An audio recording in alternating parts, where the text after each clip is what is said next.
be your host for the evening, and this is San Marcos Poetry Night. Yeah! Oh man. I just drove here from Victoria, so you're gonna have to give me a little while to work up the enthusiasm. Yeah, it's coming. Whoa! Woo, poetry! Woo! Whoa. Okay. So yeah, this is San Marcos Poetry Night. If you've never been here before, real quick, we have 3 rounds. There's a sign-up sheet. If you have not signed up on there, you should let me know, and I'll put you on there. We go through the whole list, and then we take like a 15-minute break. We try and take a picture or 2 at the end, kind of big happy picture. I think you might have seen it on Facebook. We're all happy. Everyone looks beautiful. Everyone's jealous that they didn't get to come. It's an amazing thing. So we're just gonna do that, and then we do round 2, then round 3, and then it's over. And then we all go home and have like the best night of our lives because this was a very fulfilling experience. So without further ado, I'm just gonna kick it off with Thom and Scott. Everybody hear Thom and Scott! Yay! It was the 1st of October. You were there, hoping that the heat would diminish somewhat. But in a small room like this, with an amplifier like that, the heat is on. Think sauna. Think so close, the perspiration in the air is inspiration for you there. Think about that last thought you had and the next one you're going to have, sitting amongst people looking for a chair. Think about the fact that there are 2 doors leading out and only one of them leading in. Think about the fact that we're surrounded by walls and also windows. But that's just where we are.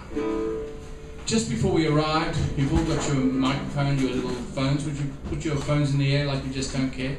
Raise your, thank you very much, thank you very much. Because often people think that poetry is an antediluvian archaeological artifact. In actual fact, most of you are armed with a smartphone, correct?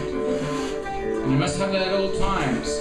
Because without your smartphone, no one can measure your intelligence, right? And if your battery goes flat, what are you going to do about that? Your closest relationship is with an artifact. Think about that. We used to have a thing called conversation. That was where we carved and sculpted poetry from. It made it down to bare bones haiku. But then we got verbose, long epics. I'm talking to you. Now whether you come from another continent as I do, or another continent like you do, sheer fact that this is a song cycle of 2015. It's the 1st day of October, and Mellow Mike says to me, I was on 4chan, and the school massacre man, people were rejoicing. What world do we live in? When people in your skin are wiped out and someone's celebrating. It's almost as if a haircut was running for president. A strange surrealism set in, where you just can't say things like common sense because it doesn't have any commonness anymore. So we resort to the personality defense kit of poetry. That's right, everyone has a different one. Inside your smartphone, no poetry. Inside here and here, more poetry. You don't have to write down, you know. This will never be written down. This may find a home inside your heart and mind, your eyes and ears for a temporary time, but life is like a parking meter. Sooner or later we all get expired. And before the evening is gone, you'll be subjected to 3 rounds of original inspirations. And that you'll take with you, like the glitter on the table there, waiting for us to colour up. Because this is the 1st day of October. This is the beginning of the night. And the first thought you have is always going to be the best thought, according to Ginsberg and the Beaten generation. This night will never happen again like this. This 1st of October, this bliss, this belongs to you. Each of you a little jigsaw piece. The big picture is more than a puzzle. We're more than the colours in your eyes. There's a story here tonight, and you are the ones that will be sharing the open mic.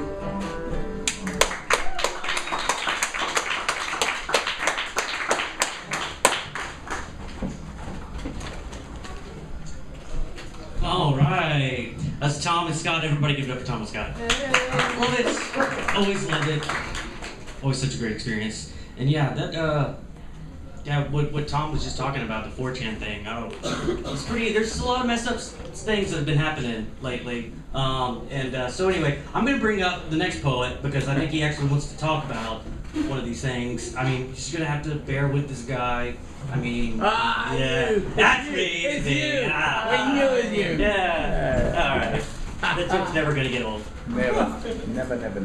because I'm gonna keep saying it. Every time. No, so, but to get, so one of our fellow brothers in the poetry world was having a really rough time, and they posted something called their final words on Facebook, and it was their suicide note. Yep. And I listened to it. A lot of people didn't listen to it because they didn't. It was 15 minutes long. It was on SoundCloud, but I did, and I listened to the whole thing, and it scared the crap out of me because I could tell that this dude was for real.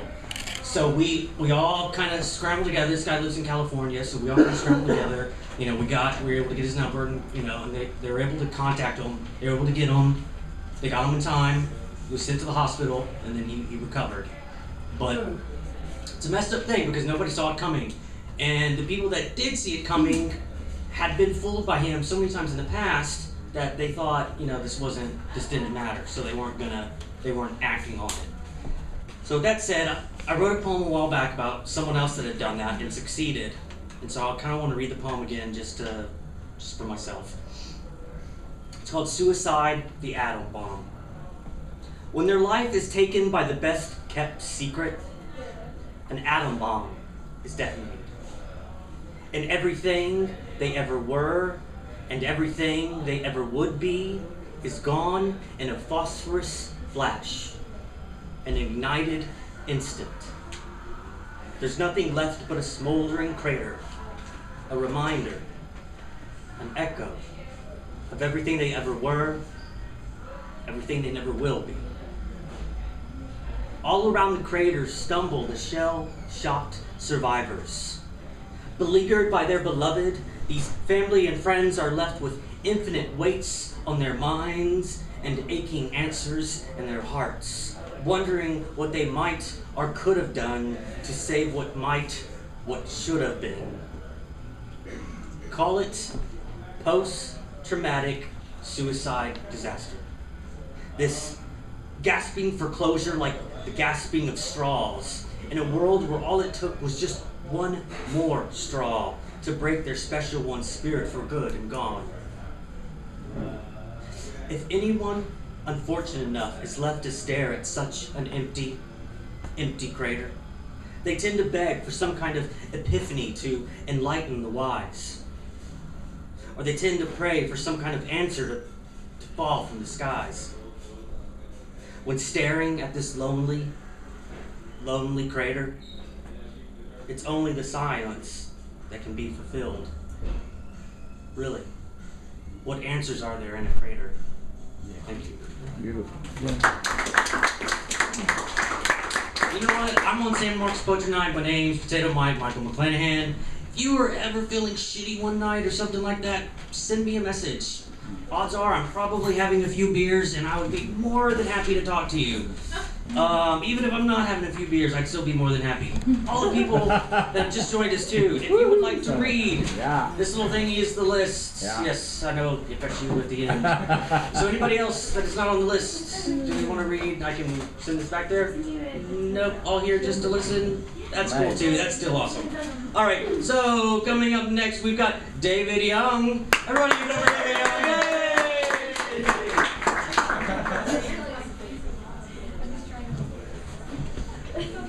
A lot of times we write it in the I, but actually it's a we, where we can talk among us that we gain a lot of strength. This poem is called Seashore of Hope, S-E-E. Seashore of Hope, horizon of tidal challenges, in time moving tranquil space, being seashore relative matter, insight flowing in magical places. In every grain of sand the tide has washed ashore is the beginning or the end. Windswept interlaced shore, rising and falling shoreline, with sunrise pastel brushstrokes, ripple color of wind and water. In the fresh marker like breeze, on the edge of sea and sound, Above and under sea water bounds exist tidal wave sand easements. Sand dunes, shifting rains of words, time-space suspended whirlwinds. Rhyme mind existent probes salinity, where ocean waves roll ashore as fishing lines are cast offshore. Thank you.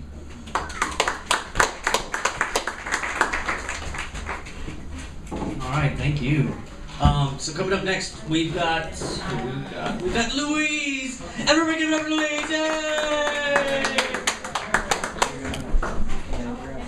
Thank you.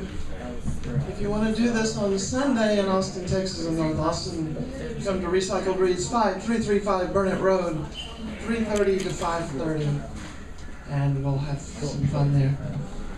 And there's also this thing called Expressions on Saturday night, tomorrow night. And Ron Kewen and I are going to premiere our musical Blue Bonnet Road. Do some songs from it. It's not fait accompli quite yet, but we've got the songs in the booklet. Anyway, this is from Harriet's group, which was founded by our own Robin Barrett there, named after her cat Harriet. And I wrote this poem called, appropriately enough, I guess, Pets. I said to my boss's boss, "How sad, you had no pets growing up." She took it as an insult, rejecting my pity. But I did not mean the words the way she took them. It is my firm belief, though, that we need our pets. To share a life with another creature is enriching. We see in dogs and cats and birds and turtles and what have you, something of ourselves simplified. Each of us drink and eat and do those other things. Surely we have plumbing and they have litter boxes, neighbors' yards, and paper linings. Whatever the distribution, the production is the same. And we all breathe and feel, see and hear, hurt and bleed. All of us got here the same way. None of us get out of here alive. At the end.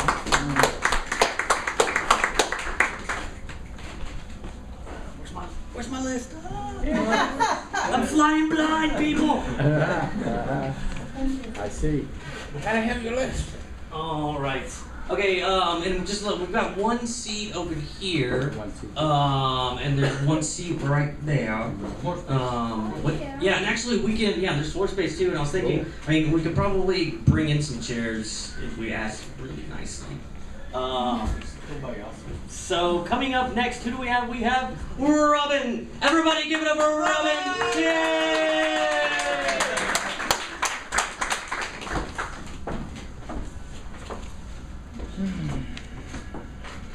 This is a poem from Harriet's group also. I know people from Austin probably knew Marcy Eanes. She was a really amazing poet from Wisconsin who had lived all over the country, and she died recently at a very young age. And I didn't know her well, but this is the poem I wrote for her this past Wednesday at Harriet's group. I spent a lot of time clicking like on Marcy's poetry, and I bought her autobiography Cameo and read it. But mostly we Facebooked about food, including snacks. And the one time I met her, I asked about her lipstick, always so vibrant in her beautiful profile pictures. You know what they say, I thought I had time. Thank you.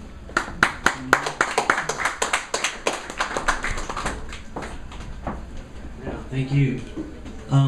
Marcy really was an amazing woman. I'm glad that I had the opportunity to meet with her and visit with her. And I met her through Austin and Austin International Poetry Festival, which happens every year. It's an amazing, amazing festival. If you haven't heard about it, please go to aipf.org.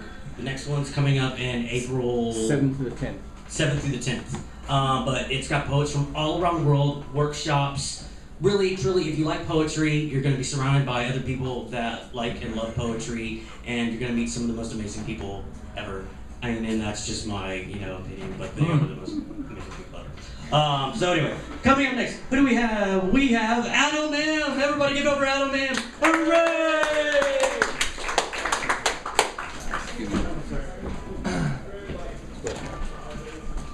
Good evening, everybody. Are we at like a 1 poem minimum? Because I brought 3 tonight. I don't know. Yeah, we got 3. So is it gonna like circulate through everybody again? Yeah. Okay. All right.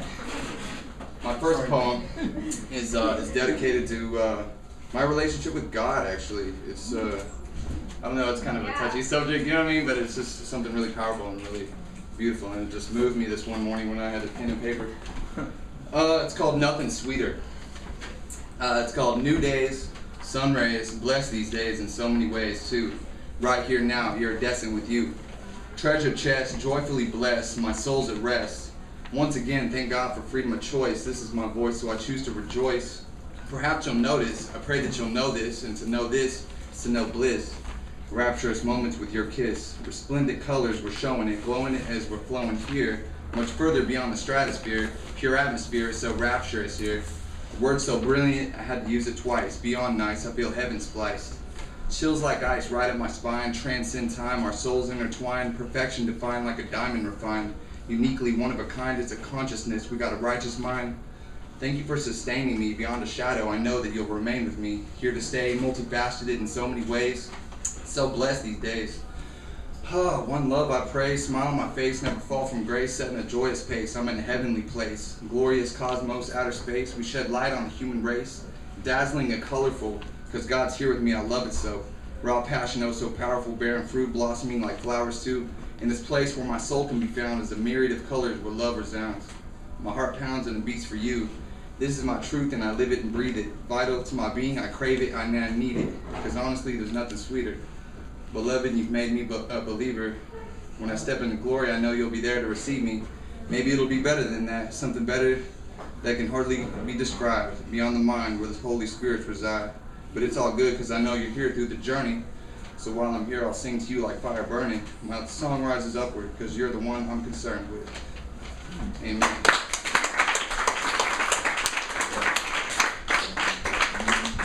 Awesome. Thank you. You know, kind of like when you were reading that, they kind of made me think, I don't know, I think there's like an actual word for this, but like the religious trance that people kind of get into. Yeah. Like that's what I was feeling like when I was hearing you read that. So it was really cool. Thank you. All right, so coming up next, we've got Becca Jane. Everybody give it up for Becca Jane. Yay!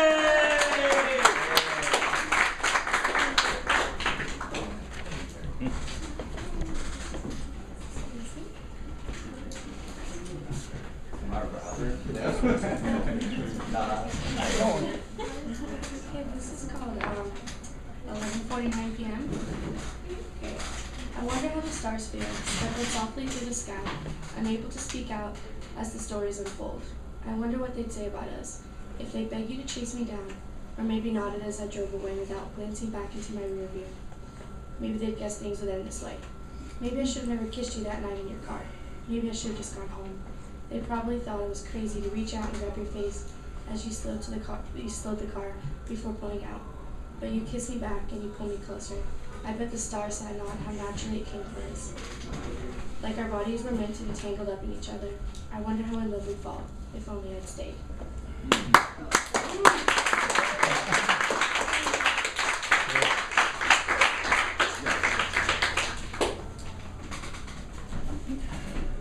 Awesome, thank you. All right, coming up next, we have, and I think it starts with an M.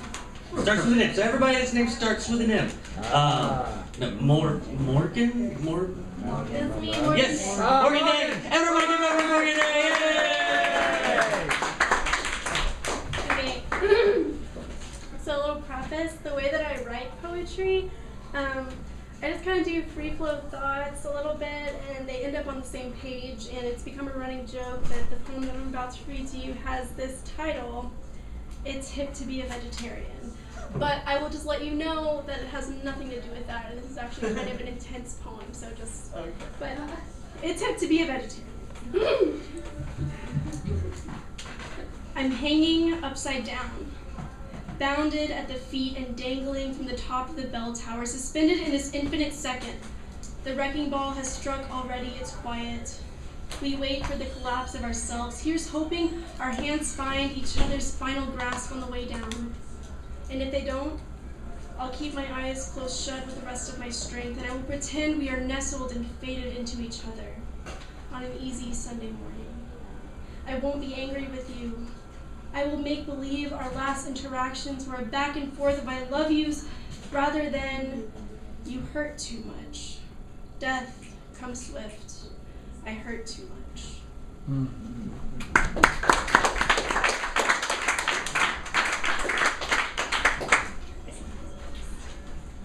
Thank you. You know, because of your title, I can't help but think of the poem like in another way. Like maybe it's from the perspective of like a cow, and it's about his cow lover, and they're about to like go to the butcher or whatever. So yeah, it's dark. So yeah, there you go. That was great. So coming up, all right, we got about 6 poets left. Unless let me try that again. We've got about 6 poets left, unless there's some people that those people in the back. So yeah, y'all, what's your names? Here, she has a really cool name, so I feel like she's Paris. Paris? Oh, whoa. And what? I'm sorry? Karina. Paris and Karina. Da-da-da. We have 8 poets left. And that'll be the end of round 1. Yay!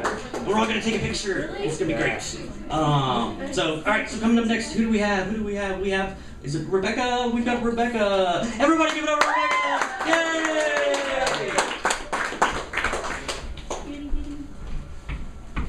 Hi. So I've never read a poem in public, but I kind of wrote it.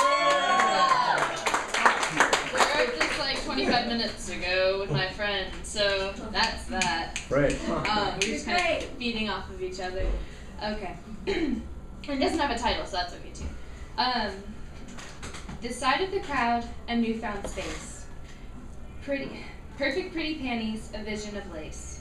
Can I wear a skirt without first shaving my legs? The thought lost in translation while sipping from kegs. Real women don't wear bras, I've heard them say. Free the nipples, let it all out.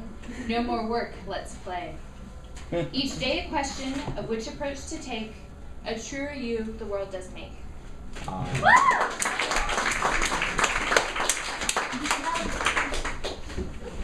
That was great. You should definitely keep doing that. I always love that when people tell me that. That is really one of the most rewarding experiences of doing this, is when someone says that this is their first time. It's really awesome. I love that. So coming up next, we've got another one of the Austin regulars. All these people are so great. I'm so happy for y'all coming up here all the time, or coming down here, rather. It's y'all are awesome. Everybody give it up for the Austin people. Just, yay! Austin people! Yeah. Sorry. All right, let's go on next. We've got Scott. Everybody give it up for Scott. Yay! Great Scott. Great Scott. Never been said before.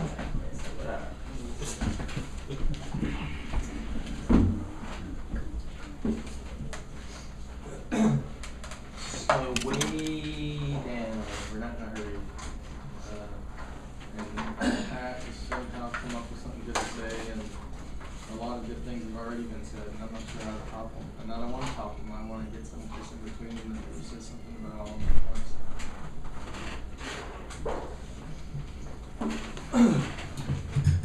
Oh, we do it the other way, right? Yeah. Hello? Okay.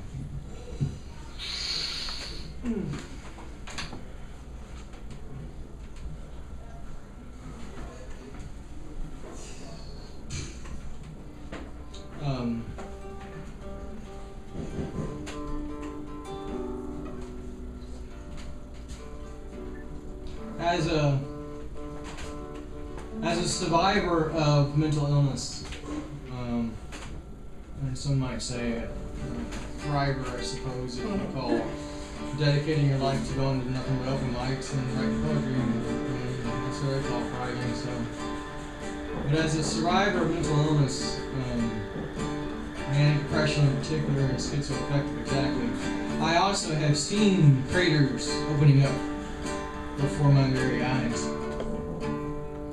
And I am blessed because something always keeps me coming back. Sometimes it's somebody I trust, sometimes it's somebody I love, sometimes it's a friend or somebody I know that needs me more than I need that. But this is not going to be a song about sadness and depression. This is going to be a song about celebration that says, celebrate what you got when you got it, whatever it is, here, now, everywhere, because there ain't nothing else. You're not even coming back from this moment, for God's sake. 2 months from now, this moment's history, ancient, flipped into history. So give it all away. I want to give it away to go free, man. I want to give my soul so many avenues it has a hard time choosing which one to take. And I don't even know if I got a soul, but I got something inside me that loves open mics, friends, strangers, baristas, coffee, tobacco. So maybe our goal as human beings isn't so much to let that soul out, but maybe our goal as human beings is to find a way to lift the veil that other people have from the things they love and they just don't know it already. I have a friend right now who's someplace getting better. And my heart is with him as it is with all of y'all in this room, because I've been there, man. I've been in a straitjacket tied to a gurney. I've been on couches thinking the hell of it. And every single time I come back, because I see people I love, and I know there's something out there that I don't know. And if I have any innately instinctual, powerful reaction to this strange thing that is living, or dying, or breathing, or existing, it's I want to know what I don't know already.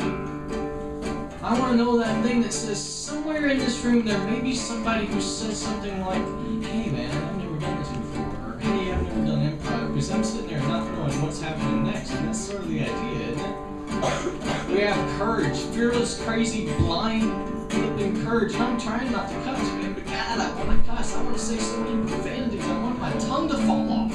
And y'all can pick it up and write poems with it, man.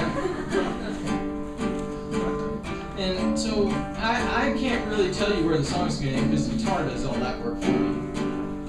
So sooner or later it's going to come around and say, you know, man, it's about time to stop, you're coming up on an exit. You've been in the cave for the last hour and 45 minutes while you waited to play. But you know, dude, the real part of you was not waiting to play, the real part of you was waiting to sit in the audience, or go home later and watch the video of all these people acting cool. Because I'll tell you one thing I get to do at home on the video that I don't get to do here is stare at y'all completely flipping blindly. That's what I want y'all to do while I'm standing here, man. Look through me. Look at the part behind me that is apparently about to end this song. Peace.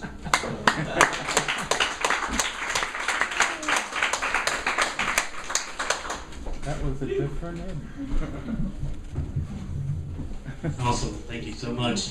I really love that improv stuff. One of these days I might make up the courage to do it. Sorry. All right, so to the people that have just joined, do you want to read? Yes. Leslie? Kayla, wow. Leslie, Kayla, they sound so much alike. First. We're just getting started. Okay, all right, everybody. So coming up next, we have Steven. Everybody,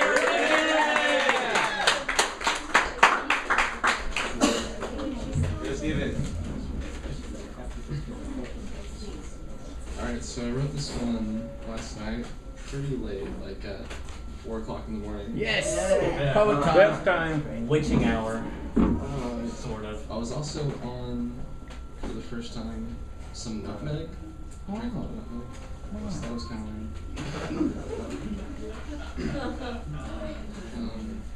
This one is called Abracastracta. Where are we? But at the foot of the mountain. vast space to climb or fly upon. As light coming along light into shadows in and out of void. Mind stuffed, mind stuffed, mind stuffing. Body, bodied, bodying. Be mindful of all your speech to all these sounds right now. Left now. So somewhat unpredictable, erratic, supposed to be ecstatic, elastic. But hey, let's get rid of all this plastic. We are made for magic. It's happy, somewhat hopeful, to be inspired by such fire from when it's soulful. I am touched by being here, by the earth that brought us here, and by the whole dragon that entails. For now I see the sun and moon for who they are. The moon a rock, and sun a star. Both of the essence of what we are. But let us suppose that by what we say and what we're saying, it's directly affecting and creating the play we're playing. Like the dream of waking up from yourself into yourself into yourself. But how high can we really fly when we are all entangled? Inward, outward, forwardly together, with the lowest and the oldest and the heaviest and the highest, the nicest, the newest, and the lightest. Fresh as it's ever going to get, the now. From the garden right now, down now into the salted soil with our feet and roots, up into our flower.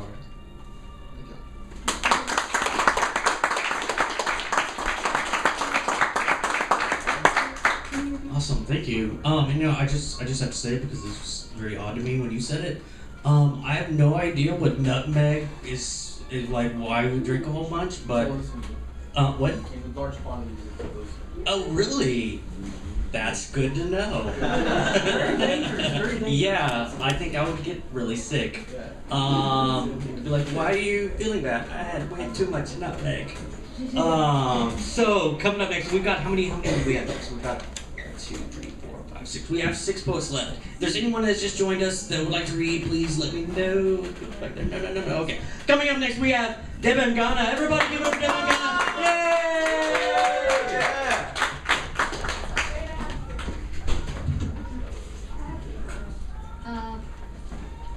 I'm dedicating this poem to some of my friends in Texas and some in Louisiana. And this is a prose and it's a little different what I usually write. Be American. The other day in Austin, you said, Debangana, go ahead, be American. I have heard it many times before. Be American. I started eating American food the moment I landed here. Where not? Oh yes, I went to Subway too, extremely hungry. And I answered thousands of questions asked in southern accent in Louisiana before getting the actual sandwich. It took me quite a few days to understand what bread means. What bread? So I dared not change any other ingredient of the sandwich, and since then I'm ordering the same sandwich for last 9 years. Meatball marinara please, which I ordered on my first day at Subway. I spoke in American languages too. You were excited watching Mardi Gras parade and said, holy shit!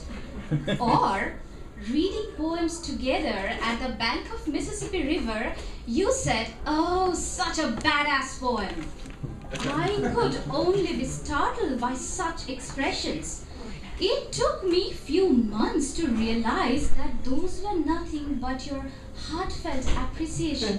No one praised me in that way before, neither did I. But still, while hopping art receptions with you, I said, what a badass painting. With a bashful smile.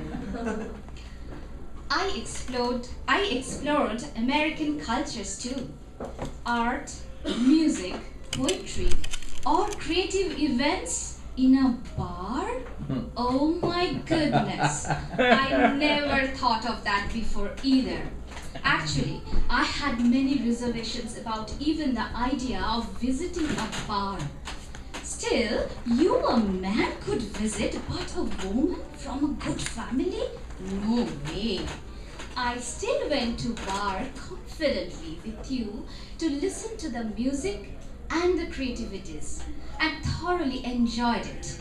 Just to give you company and sit with a cold beer, I even encountered the bartender and failed to name a single beer. I didn't know any name at the time, so I said, okay, how about the purple beer on your left? Oh no, sorry, maybe the blue bottle on the right.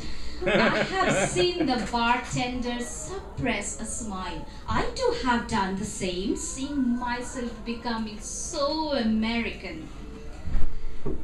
I am a very Bengali woman. I ate meatball marinara every day.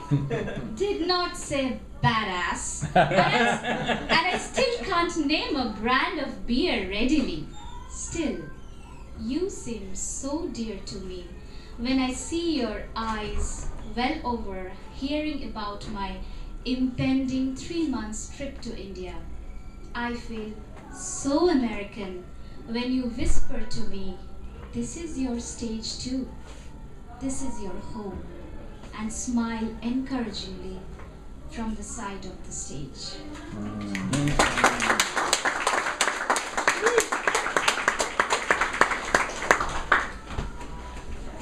Hey.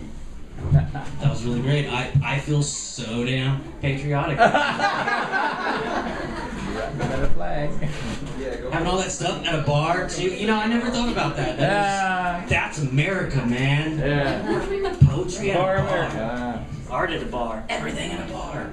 All right. So coming up next, who do we have? We have Chris. Chris. Everybody, give it up for Chris! Yay!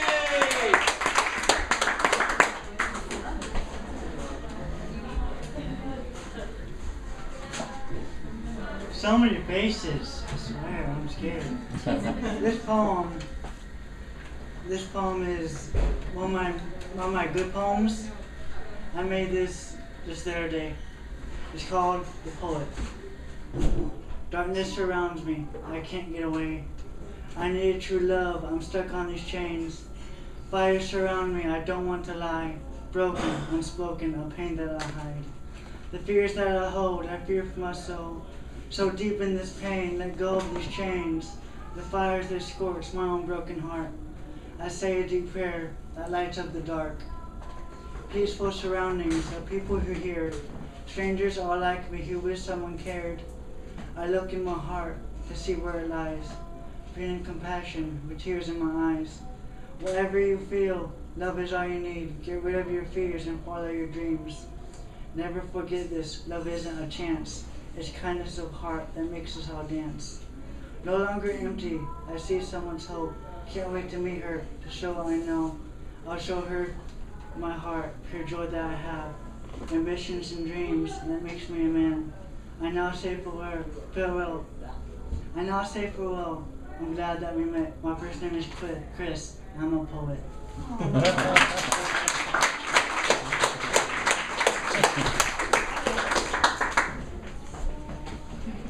That was awesome. Thank you. All right. So coming up next, we've got. I need better glasses. We've got Paris. That's who we've got. Paris! Everybody give it up for Paris! Yay!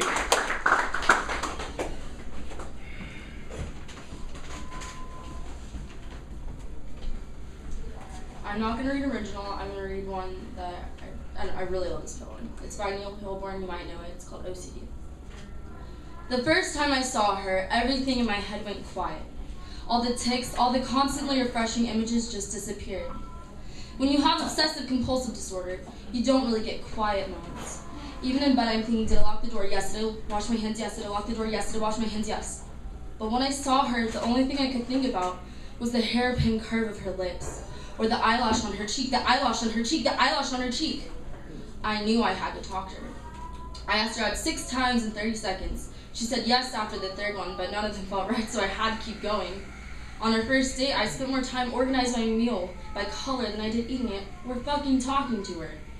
but she loved it. She loved that I had to kiss her bye 16 times or 24 times if it was Wednesday. She loved that it took me forever to walk home because there are lots of cracks in the sidewalk. When we moved in together, she said she felt safe, like no one would ever rob us because I definitely locked the door 18 times. I'd always watch her mouth when she talked, when she talked, when she talked, when she talked, when she talked. When she said she loved me, her mouth would curl up at the edges. At night, she'd lay in bed and watch me turn all the lights off and on and off and on and off and on and off and on and off and on and off. She'd close her eyes and imagine that the days and nights were passing in front of her. Some mornings I'd start kissing her goodbye, but she'd just leave because I was just making her too late for work. When I stopped in front of a crack in the sidewalk, she just kept walking. When she said she loved me, her mouth was a straight line. She told me that I was taking up too much of her time. Last week, she started sleeping at her mother's place. She told me that she shouldn't have let me get so attached to her, that this whole thing was a mistake. But how can it be a mistake that I don't have to wash my hands every time I touched her? Love is not a mistake, and it's killing me. That she can run away from this, and I just can't. I can't go out and find someone new because I always think of her. Usually when I obsess over things, I see germs sneaking into my skin. I see myself crushed by an endless succession of cars. And she was the first beautiful thing I ever got stuck on. I want to wake up every morning thinking about the way she holds her steering. How she turns shower knobs like she's opening a safe. How she blows out candles, blows out candles, blows out candles, blows out candles, blows out candles, blows out. Now I just think about who else is kissing her. I can't breathe because he only kisses her once. He doesn't care if it's perfect. I want her so bad.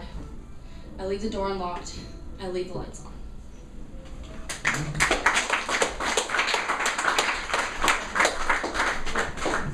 Wow, that was a really intense poem.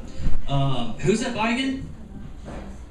Who's that by again? Oh, Neil Hubbard. Neil Hubbard. That was awesome. Thank you for that. That was very cool. Just reached on his birthday, it reached the #1 watch poem on Button Poetry. Oh wow. Well, very cool. It's National Vegetarian. Alrighty. So coming up next, we've got Korana. Everybody, give it up for Korana. Yay!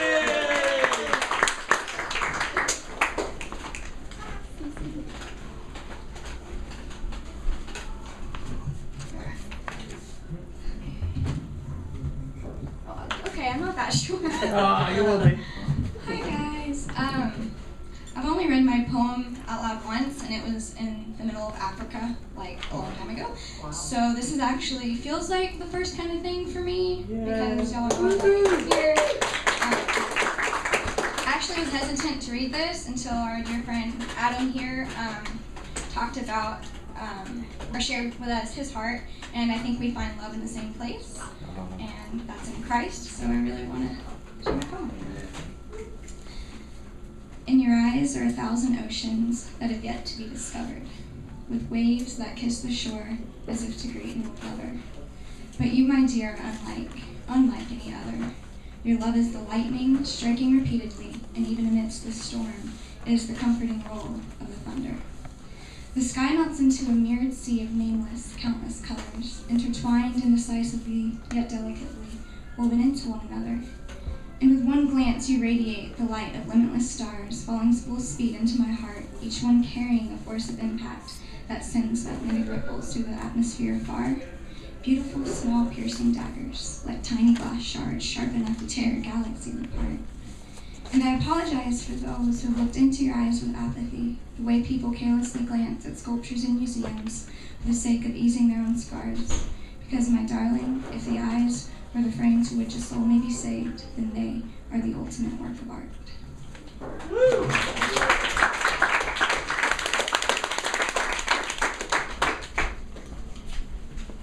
That was lovely. Thank you.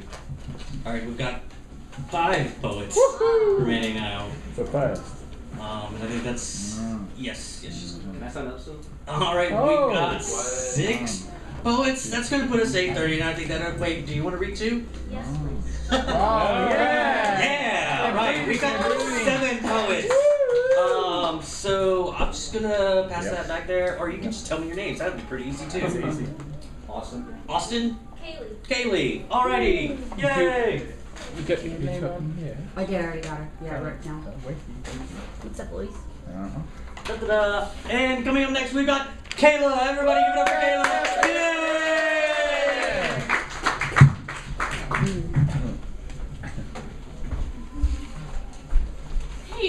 surprise this time. Okay, 2 things. First, I usually memorize my poem. I wrote this one recently, so I didn't have time to memorize it. And also, this poem is about cyberbullying, which I've come to realize is real. Loading poem.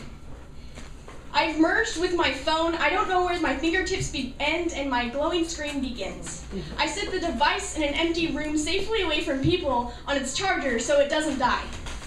I don't need any more of my friends dying. I plug myself into my phone so hopefully I don't die or just stop working today. I just stop working sometimes. I can't turn on, maybe my light is just too dim or my volume is on mute. Notifications are turned off so I don't have to know who wants to casually talk over coffee next week so they have something to post on their Facebook. I can't seem to reset my system so I close down all of my windows so no one can view my history. Refresh the page until I can see my life a little clearly. I've caught a virus or two, blurred the line between happy and sad. Someone hacked into my motherboard and recoded me to think that everyone is dangerous. I set up passwords to keep everyone out, but no one can remember the secrets to get back in. Maybe if I hibernated for a few days, everyone will just leave me alone. Don't spend your time with me. Do not attach your hard drive, or I will transfer my virus to you. I have attachment issues. I don't know the difference between clingy and avoidant, so my anxiety programs me just to stay away. I have too many files stored in my memory, so when I update my system, I end up losing myself. I have JavaScript updates that I cannot seem to grasp. Friendship keeps opening and closing and opening and closing and opening and closing and opening and closing. It must be a virus too. I restrict their access so they cannot see into my dirty life that I've thrown into the recycling bin. Control function delete, control function delete, control function I cannot seem to control or function. So I delete all my tasks because I cannot seem to manage them. Control Alt delete, task manager, select all, delete. My mind runs slower than Internet Explorer because I've downloaded too many emotions. Pop-up ads now fill my database. Eat less, drink more, get skinny fast. Buy this concealer to conceal the ugly parts of you that no one will ever love. I close them down and the same empty black stream of death haunts me every day. HTML code, opening tab, anal bracket, depression. I cannot remember how to close the tab. The forum tells me The forums never tell me how to be happy because they are filled with trolls telling everyone just to shut down their system. So I follow their instruction manual, close the tab labeled life. Error, virus, 4 of 4, hope not found. Are you sure you want to open bottle? Self-control is not a trusted site. Body has stopped working. Error, virus, pills, error, overload, system, overdrive, system shutting down, game over, rebooting, loading, troubleshooting, saving data. Wait, I didn't call tech support, I didn't want saving, loading, rebooting, loading, system update medication, system update life, reporting hard drive, relocation site board, system updating, loading, saving, loading, refreshing. Would you like to restore all previous tabs?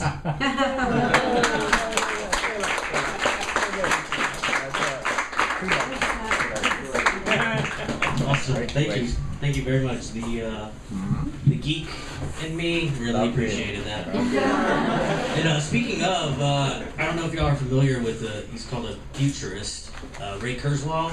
Yeah. And they just did an article saying that I think by 2030 or 2050, we're going to integrate ourselves more fully with computers. Singularity. And we're, kind of like the singularity, but it's going to be a little bit before that. And it's going to be that all of our emotions, our concepts of love, of understanding each other, of dealing with the environment, are going to be sort of elevated because we're going to have this deeper understanding, a higher processing power or whatever too. So incredibly fascinating stuff. I highly recommend you check out Ray Kurzweil. He's one of the most optimistic futurists out there. Really amazing stuff if you get real geeky about it. So coming up next, we've got Stephanie. Hey. Everybody give it up, Stephanie!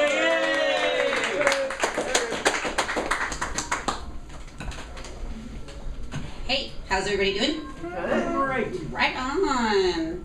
We made it from Austin. We got lost like 4 times. Well, just the once, but for a long time. Alright, here we go. It's an original. I wrote this, it's inspired by the song Intro by the XX, which I'm sure some of you are familiar with. It's a good song, I love that band. It's the radio edit, which is about 2 minutes and 30 seconds, and this poem actually goes from start to finish. I just don't know how to integrate it into the song yet. Do I want perfection as it appears? Or is it just that glass pane on the surface? The reflection I would hope you could see.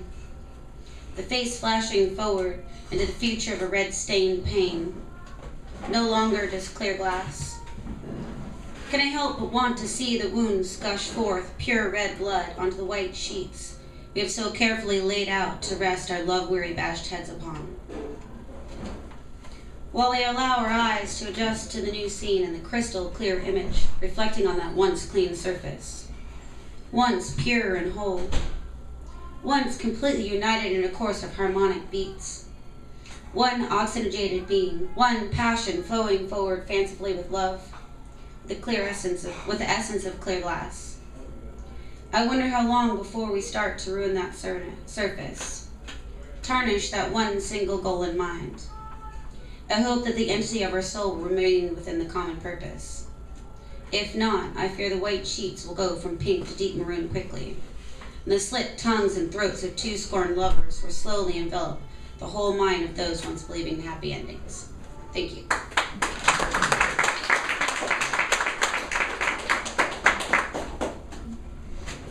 Awesome, thank you.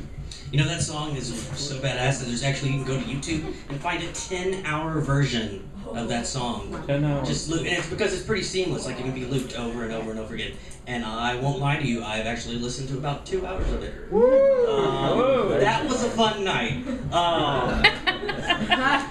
How many bears? On God. Coming up next. How many bears? I'm not gonna say what. Chemicals may have been had. So coming up next, who we have? We've got Susan. Everybody give it over Susan. I've been wanting to come out here for a long time because I see how packed the room is and all your exciting young faces. So this is for this space, sacred space. What happens in this room can only be good. No regrets allowed, and it must be done fully, without reservation or hesitation, with freedom and unfiltered joy. We must, for this brief moment, convince ourselves that the door we shut will seal out the world. Even though we know we will open the door to a world changed by our departure from it and by what we do here. For now we pretend and find laughter with a lightness of spirit, feeling safe and buoyant, and we journey together allowing full expression of ourselves, so that when we separate, we will be renewed, validated, confirmed as exquisite in our imperfections. If we can embrace and love without flinching, with no requirements or conditions, if we simply agree to love gently, fully, generously, we will find peace and the deep well of happiness and drink from it whenever we thirst. Yeah.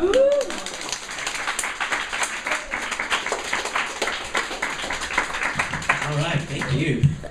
You've got 1, 2, 3, 4. 4 poets remaining, and that'll be the end of round 1. So yeah, and I don't think anyone else is going to be like, I mean, that's a good thing. Don't get me wrong. Sometimes it can get a little crazy. So coming up next, we've got Love.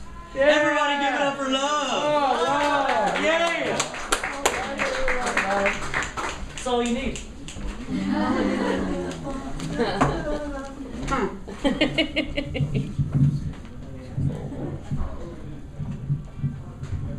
Alright, I'm not as good at this as it seems. Alright, I wrote this when I walked into this room. Here we are. I never wanted to see you again, but here we are. I can't be mad at anything that happened. Good people make mistakes and fragile egos are easy to break. Maybe we were meant to linger in each other's presence. Maybe I regret every second we spent becoming more than just friends. I wish I could cut you off, but it doesn't seem like something that'll work. Besides, I'm fickle and I'd still let you take me home.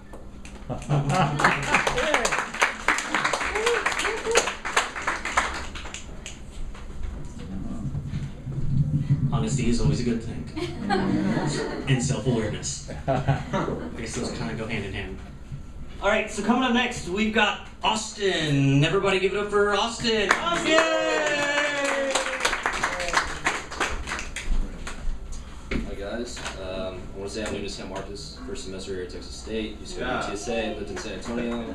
A little bit about me, I used to be a firefighter, suffered from PTSD, and poetry has been a way for me to really release that. This one's a little bit... you're welcome. This one's a little bit dark, but it's from the heart, so. Get closer to the mic though. Okay. It's called Make It Rain. I've seen sin and I've seen death. What is there for me to live for if I have nothing left? The skies grow dark and the tide is running in. The burning pain of smoke comes pouring out and rains onto my skin. 8 ounces of poison is here to hold me over. Scar tissue crawls upon my shoulder. Angels will come in all shapes and forms, but between heaven and hell is where I live. And between the two I am torn. I'm not sure if my God is willing to lend another saving hand. Not for me, not this time, not ever again. Pain settles down deep into the farthest reaches of my heart. From the smile I once wore till now I have been torn apart. I tell you this because this is my story. Respect, honor, and never glory. But what if there was a different path? A chance to escape this life I have made destructive with my pain and wrath. With every assurance, I can promise you I will try my best. I will give you everything I can and never anything less. My ear has been bent with the word from the Lord. Blessed are you by the blood of my Son. My sins have been washed and my soul made pure. There's corruptions in my head, but redemption in my heart. With you tonight is where I make a new start. This feeling is overwhelming because many nights I've spent silently screaming for help, trying to get out of my own personal hell. I know my sins are coming for me. Here with you now, I know I'm okay. Gently I lay, by your hand I am saved. Thank you for promising me happiness. I promise you, I feel truly blessed. I write on these feelings, they've been keeping me afloat. There will be days when the storm clouds will hover, and in my heart I'll keep you for shelter. When I feel alone, I know you are by my side, and you will take it stride for stride. I displayed a lack of judgment and needed a stitch to put me back together, but you are stitched with me forever. Ridge, valley, ridge, close together by a bridge. Up, down, and up again. Always hand in hand.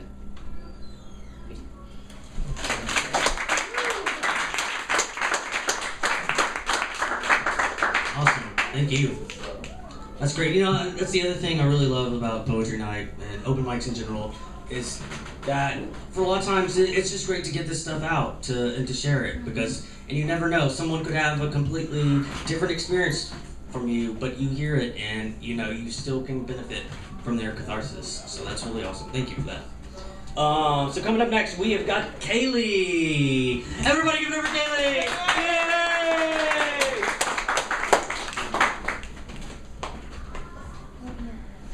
Yay! Hey y'all. I've never done anything like this before. Perfect. And I've never read a poem. I've never written a poem in my head. And I just did that, and so... Good. Yeah! Three the number 3, it means a lot to a lot of people. Like, there's the Son, the Father, and the Holy Ghost. It means a lot to me, too. I spent 3 years of my life hugged against a wall of granite. I spent 3 years of my life dreaming of a greener world, of a life where I wouldn't feel like I was alone in everything I did. He never talked about a greener world. He never talked about Denver, or he never talked about California, or he never talked about anywhere other than a desert. And it made me a smaller person. It made me the tiniest I could ever be.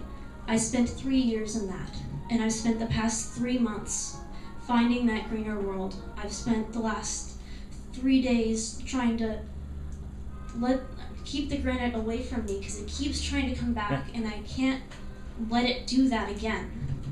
But if I could go back and change it, I wouldn't.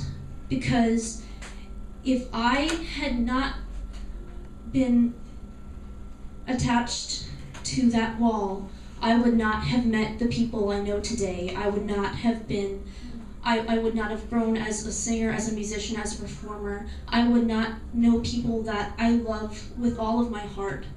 And I know now that if I had not become small, I wouldn't be able to become bigger.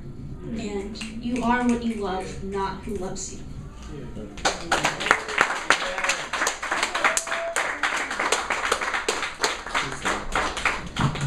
Thank you for that. And you know what? There are 3 rounds. Woohoo! So stick around for all 3, and it'll just get even better. So there you go. That's great. So this is gonna be the last poet for the end of round 1. It's gonna be the last poet for the end. Yeah. Duh. So anyway, and then after we're all done, we're gonna come up here. Yeah. We're gonna take a big old group picture. It's gonna go on the San Marcos Poetry page on Facebook, and everyone's gonna see it, and you can tag people and stuff like that, and they'll be like, "Oh my God, y'all look so happy. That looks so amazing. You know what went on?" And you'll be like, "That was San Marcos Poetry Night. Where were you?" But you don't have to get a cop and attitude with them. I mean, it depends on who they are. Maybe you do. So coming up next, this is the last poet for the evening. Let's give it up for Nicolas. Everybody give it up, Nicolas. Yay! Thank you, I was in trouble with that. So, I usually do improv, but maybe I'll do improv next round. But this time, I'll read a poem and then I'm gonna preface it, afterward it, I guess, with the story. So I think one of the biggest things in poetry is one of the biggest enemies I think we have whenever we write is the idea of preconceived notions, and we attach these notions and we get in the way of what we want to say. So that's why I'm going to tell you the story afterwards, because I want you to form your own opinion about the poem. For those of you who were last time, it's probably going to sound a little familiar, but I finished it. Her skin untouched but still as the wise earth. Her hair held the smells, tastes, sounds of experiences. She tasted like the unknown. She was as the sun that brings life growing from the internal to the external upwards. Her hips were like honey, a natural sweetness to them, and a rhythm of their own. Her lips, like the fruit, were dipped in this honey with drops of breath left behind. I do not love you for what you were or what you could grow to be. I do not love by influence or by fear. I simply love what is natural. I love what she is as the integrity, as the unopened earth that comes to be a part of her as it clings to her feet while she walks.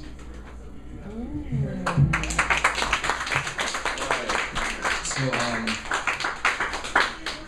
I went to the Tomas Rivera book conference, and the poet laureate of the United States was there, Juan Felipe Herrera. Well, I met him, and I read that poem to him. So I got to read that poem to the poet laureate of the United States of America, and then someone approached me about possibly being published. So I wanted to share all of this with the poets that are here, and let you know that it's as part of the community here. So thank you.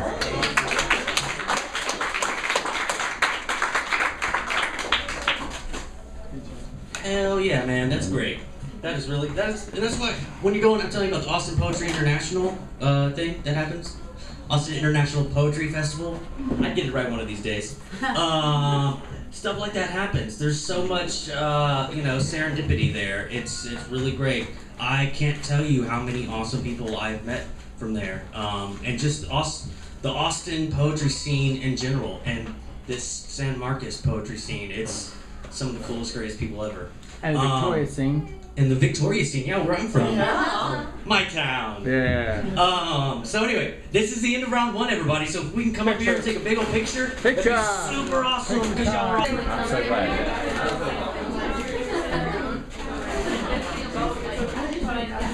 Alrighty, everybody.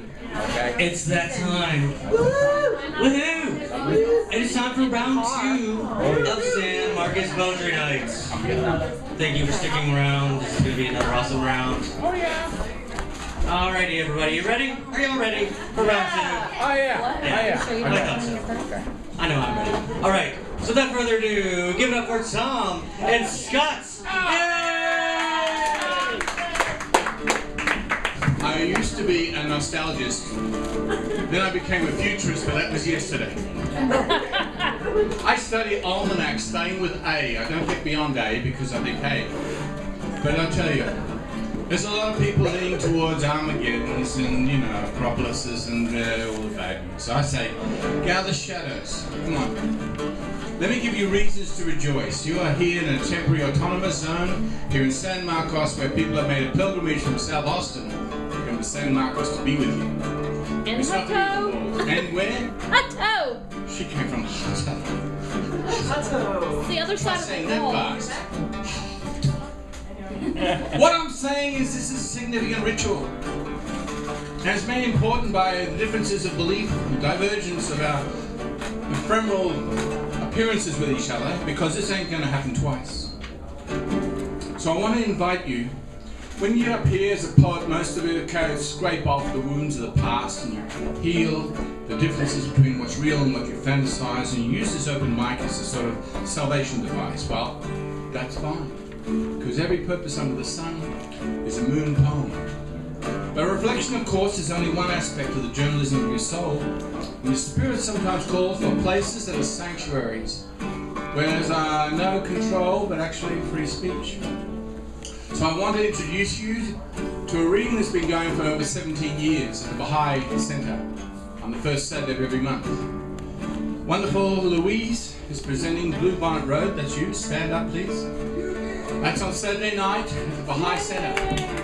But before you go and support her, please go down to Georgetown. In the middle of the library, in the middle of the most right-wing Williamson County, they have a little coven of poets quivering. And every year they have a festival which is open, living and free. And they invite everyone to come. And they publish 2 different anthologies. One's Blue Hole, what's the other one? The Enigmatist. The Enigmatist. I can't spell Enigmatist. I can't even be an enigmatist. But we can all go there to the Georgetown Library on Friday night. Now, of course, that's just the beginning. Because you've gone through Friday, Georgetown Poetry Festival, you've got the Saturday Expressions, then on Sunday you come up and you go to Recycled Reads, 5335 Burnett. Why? Because the City Council is going to close down Recycled Reads, which takes all the books that are all being touched and felt up by people who love to feel what they touch. No texting allowed, just books. The love of books. Epistolarians. You know what I'm talking about. Yeah. Leather people. Well, they want to close it down because it's not making money. So, what's happening? Louise is one of a small coven of poets who is putting open mics inside libraries. We've got Share Your Stories at Twin Oaks Library on the 3rd Friday. We've got the Recycle Reads, Poetry and Music open mic. We've got the one for dramatists, which is a new one. People who have a high drama in your life. Bring your drama to the library and enact it. 3D, 4G, whatever it may be. But that's not all, folks. There's also another one. What's the other one? It's the reading. Where we don't know what's going to happen, but it's a spoken word. That's right. Ralph Hauser. He's fantastic. He's so young. So, that's Recycle Reads on Sunday, but that's not all, folks. You stumble out at 5 or 5:30 our Recycle Reads, and you make your way down the Scottish Rite Theatre. Because the last show of a band I work with called Mundi Ensemble, they used to be called... Is anyone here, are you aware of Mundi? I've played with them before. You're a lucky man. These are musicians, orchestral quality musicians, and it's really good to play with them. I do poetry with them, and the last show they're doing is at the Scottish Rite Theatre next Sunday afternoon, okay? Don't miss it. These people are magical, you know quite well. The people from the Austin Symphony Orchestra and people who toured Spain doing flamenco music and things like that. And they love, as all of you love, we all love the moon, we love poetry and cats. Well, we love poetry. Because cats don't love that much and the moon don't care. But poetry rewards you with an investment. It's like the Wall Street of the soul. You know, you invest in poetry, you get a high rate of interest. That was a joke. People say, what's he talking about? It's a metaphor. Minute 1, minute 2, minute 3. But I digress. After you come out of the Scottish Rite Theatre on Sunday afternoon, you go straight to Kickback. Yeah. 5775 West Airport, 7 to 10. It's the most extraordinary little open mic you've ever seen because chaos happens. That's me. And after that, you have normal poets. What I'm saying is, Monday after that, you go to Epoch Coffee Shop, which is in Anderson Lane. And it's a little circle out the back where they throw the poets. It's like Dante's Hell. And we're out there in a circle, and we're using each other, and there's a subterranean labyrinth of life. And we listen to each other, because no one else will. It's a mic without a mic. We don't need no friggin' mic. We got ears, open hearts and souls. But that's not all, folks. Tuesday night, Metropolis, 2299 South Pleasant Valley. There's a jam that includes poetry, man. And it's done by citizens of the future like yourselves. Lighten the eyes, smile wide, horizon. Even you were dancing. Musicians, you just can't live without them. You can't live with them. But that's every Tuesday night, from 6:30 to 8:30. Then, my open mic. It's a new one in the food court on an open air stage. And whether the moon is up or down, whether the weather is on or off, we perform. Debangana's been there, and her daughter, too, did her first performance, and people loved it so much she did her second performance, and people loved it so much she became addicted to the open mic. And that's not all, folks. Thursday, you can either go to Bookwoman, or you can go up to the Temple Poets in Belton, which are a threatened species. You've got Waco, Kaylee, Salado. It goes on and on. And if you really feel like a bit of fun, on the 17th, 21st, and 31st at Salado and the Fright Trail, it's a literature fright trail. I'll be impersonating Edgar Allan Poe. Now, you have been warned. There is poetry amongst you. It's open, living, and free. You're part of it now. But you better have better poetry than what I've just done.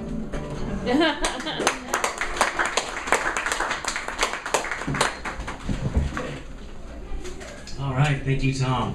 You know, when I first started going up to Austin to do open mics and stuff, and actually, the first open mic I ever did was at Ruta Maya.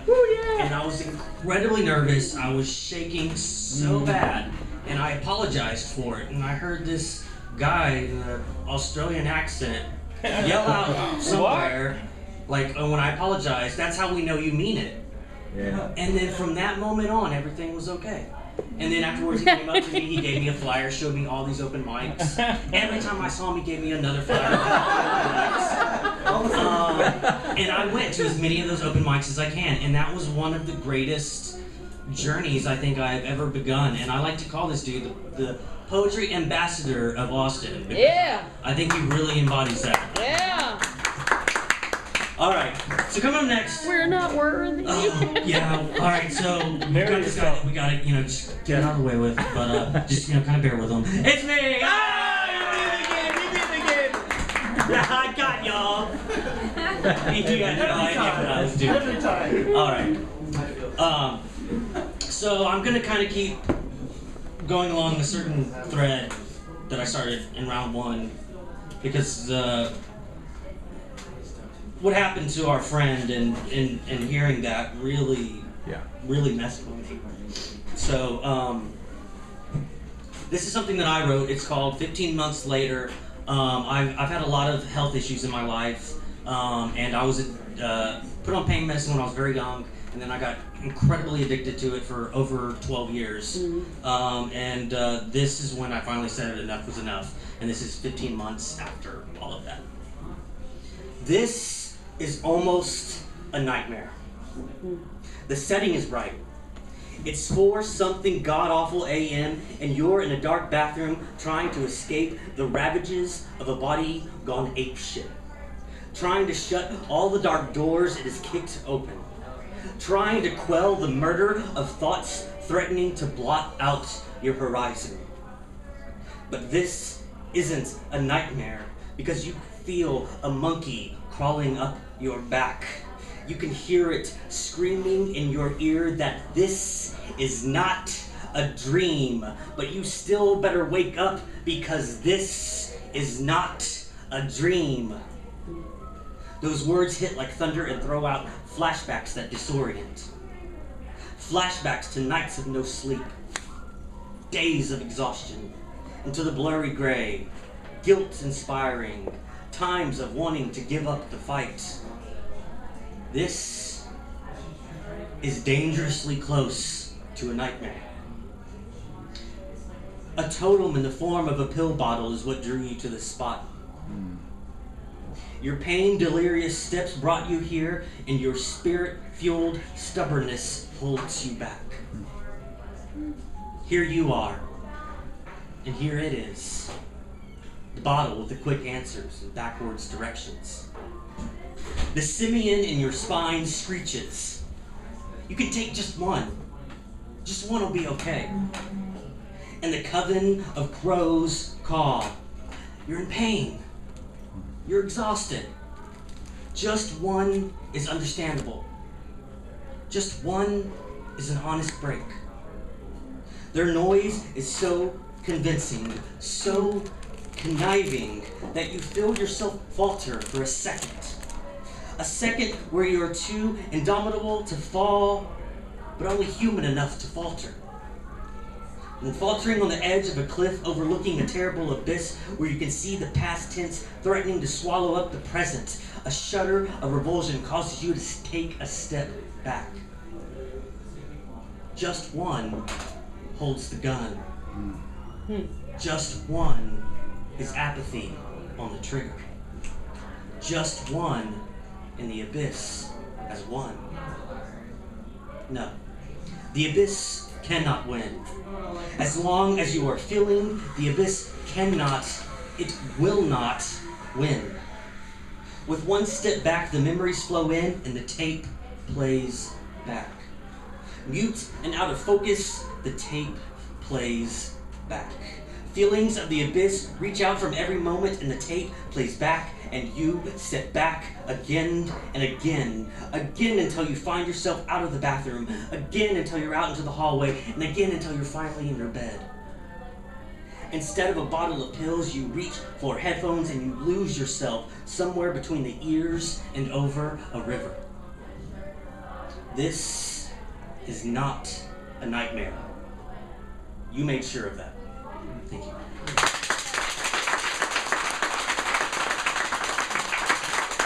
Alright, so the people that have joined us that maybe not were here, Maybe not we're here, yeah. Oh, well, that's what, you know what, that's what people are like, you're a poet? Because you don't really speak so good. Okay, anyway, sorry. Coming up next, we've got David Young. Everybody.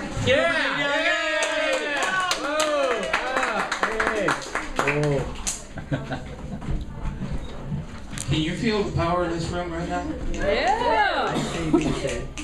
We are poets. We have the power. We have the potentials. We have so much going for us. And it's not about one. It's about all of us. It's all about all of us exploring our own selves and putting them in words and going with what we have in our souls. White light. Moonless darkness. I'll start over again. White light. Moonless darkness before dawn. Midnight overcast starless be gone. Yester guillotine sliced tomorrow. Dawn starlight sunrise tomorrow. Asunder shadows night mist quill. Fathoms yesterday tear mist quill. Upon the passing page leaf of time. A new white life turning to leaf rhyme. Begone, naysayer, bearing handsome fear. The white light awakens the future clear. Aloft pinpoint clarity, germinated minds. Inside seated purpose, mind frames affined. We are white light bearing positive potentials. A drift brawn built cerebral strength credential. Arising in determination to blossom forth fruition. Wherein inspiration for white light souls must shine. Looking glass visionaries do sear future sunrises, enlighten upon microscope analytical past sunsets that steer telescoping stellar eye clairvoyant sunlight. writing, inspiration, temple white light, bright sunshine. Thank you.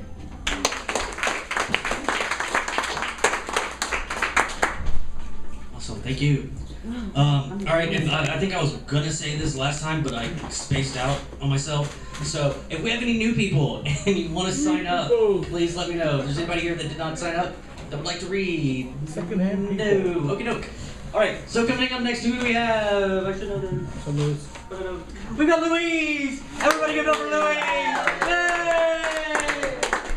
Yeah, go for it. Thank you. Thom alluded to another open mic, and we just started last month. It's a theatrical open mic, so anyone here is theatrically oriented or have friends who are, and we'll be in Austin on Saturday, October 17th from 3:30 to 5:30. Come our way.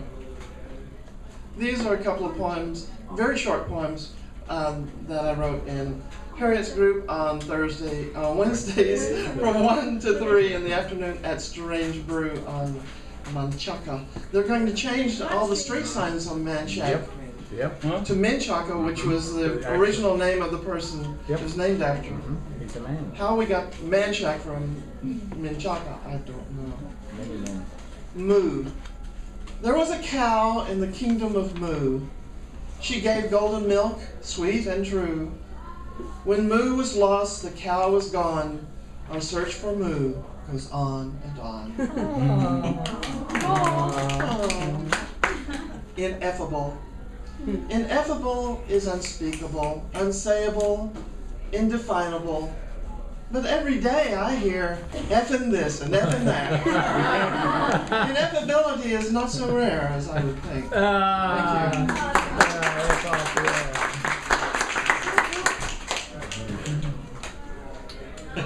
Yeah, I like that. That was about a cow. Yeah. And the lost continent of Moo. Yeah, lost continent of Moo. That's a good children's story. I think I'll have to work on that one. With your permission, of course. Of course. You know who's? I think Steve. You know they say good writers borrow, great writers steal. So keep that in mind, people. Who do we have next? We've got Robin. Everybody give it a Robin! Yay!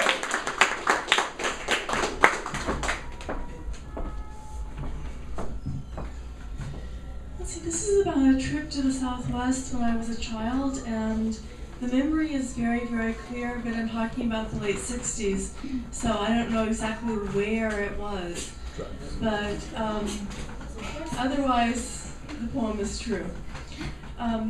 We got lost near an actual Pueblo dwelling. There was a girl my age on the other side of the barbed wire fence. I was a kid. I wanted to ask her to come through and play. My mother grabbed me. There were grown-ups coming our way. I guess we were trespassing. Of course we were. We were the evil that came late to this whole continent. Maybe we didn't even speak the right language. Would it have been safe to say, yeah, we have no idea where we are? Thank you.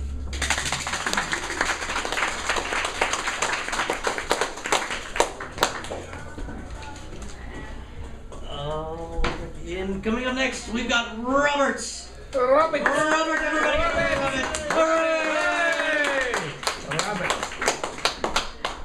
Robert, Bruce. Robert. Yay, Robert. I love it. Love it. Pain. Dial 8 for chaos. Dial 9 for Nazi Germany. Yeah. Dial 1 for nothing. Dial 2 for similar reasons. Dial 3 to sign a petition to save the trees. Yes. Dial 4 to save the petitions. Don't. Dial 5. Dial 8 your pupils. Dial 6 3 times because... Dial 7 to mail a letter to Obama, but written and addressed like it was supposed to be to Mark Twain. Oh. Don't dial 5. If you dial 5, I'll kill you. Dial 0.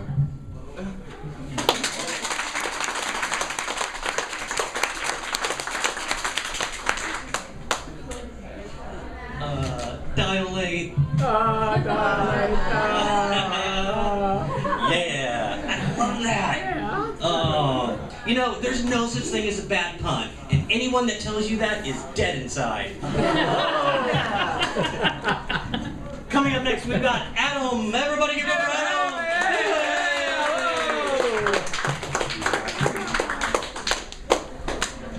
Hello again, brothers and sisters. This next one I wrote is another ode to my best friend, God. I was listening to a lot of Lauryn Hill when I wrote this, so bear with me. And if you've never heard her MTV Unplugged album, I recommend that one. It's for real, it's deep. Let's see. This the one? It's the last one. Alright, this one's called The Winner. Break the chains victoriously, God remains, yesterday and today the same, no shame. He wins the game, standing in the light, mouthpiece of his might. Get it right, heaven inside, the kingdom first, rebirth priceless and worth. The new Jerusalem on earth, face to face, blessed by his grace. Love the taste, milk and honey, promised land, for you I stand. Keep the commands, brothers and sisters, hand in hand. Righteous consciousness, virtuous resonance, his presence is evidence of the relevant. Elevated development, new world after burned elements, angelic praise, protection amazing, Holy Ghost blazing. Speaking to the hearts of the changing, set with a seal, his life to you revealed, to you, to his plan I yield. Armor with a shield, my friend is a sword, our lives he records. King of kings, Lord of lords, destroy Babylon. God, the one I'm dependent on. Don't be deceived, believe and receive. Redemption achieved, faith is a mustard seed. Through God, we live and breathe. Break the chains victoriously. God remains yesterday and today the same. No shame. He wins the game. God bless you.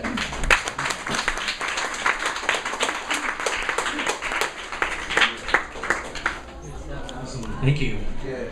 All right. So coming up next, we've got Becca. Everybody give it up for Becca.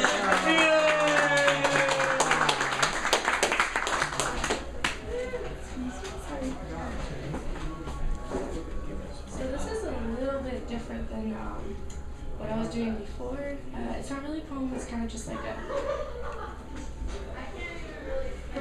Closer, get closer, I'm getting closer. Okay. So it's not, I'm trying to find it, sorry. It's not really a poem, it's more of like a letter. So, Dear Fat Girl, I can remember the exact moment I realized I was fat.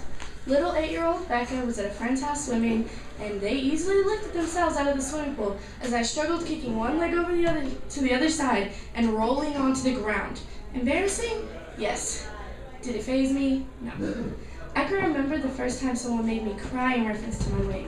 It was 5th grade, and a boy in my class would say, hey, hey, hey, Fat Albert throwback, when I walked past his desk. I cried about that for months, and he didn't stop. I still remember my first boyfriend telling me that he was breaking up with me. I'm tired of my friends calling me a chubby chaser. I'm sorry. I can remember standing in the dressing room squeezing into those size 16 pants my freshman year and crying because they were so tight. Did I buy them? Yes.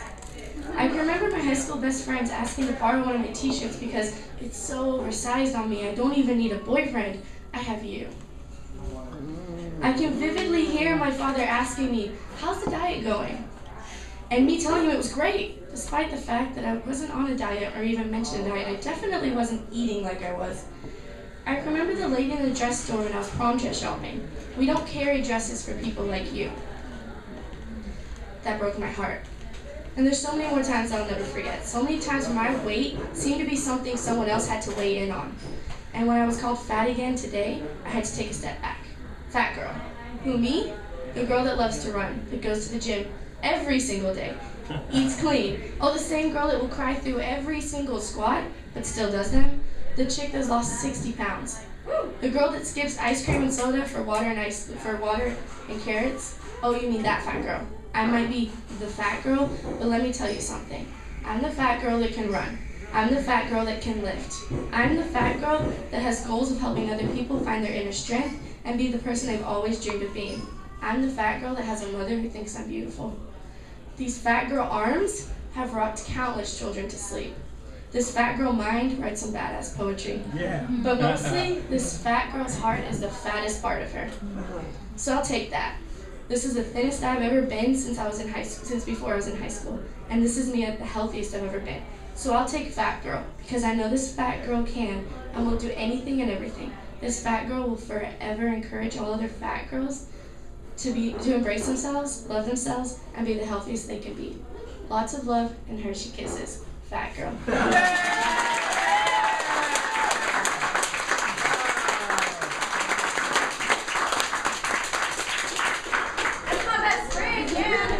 Hell yeah. That was really badass. Are you going to read? I love to read. Yes, alright. Whoa, Jack, baby. And you know, I just want to say, you know, that started off like really, like I felt really bummed, you know?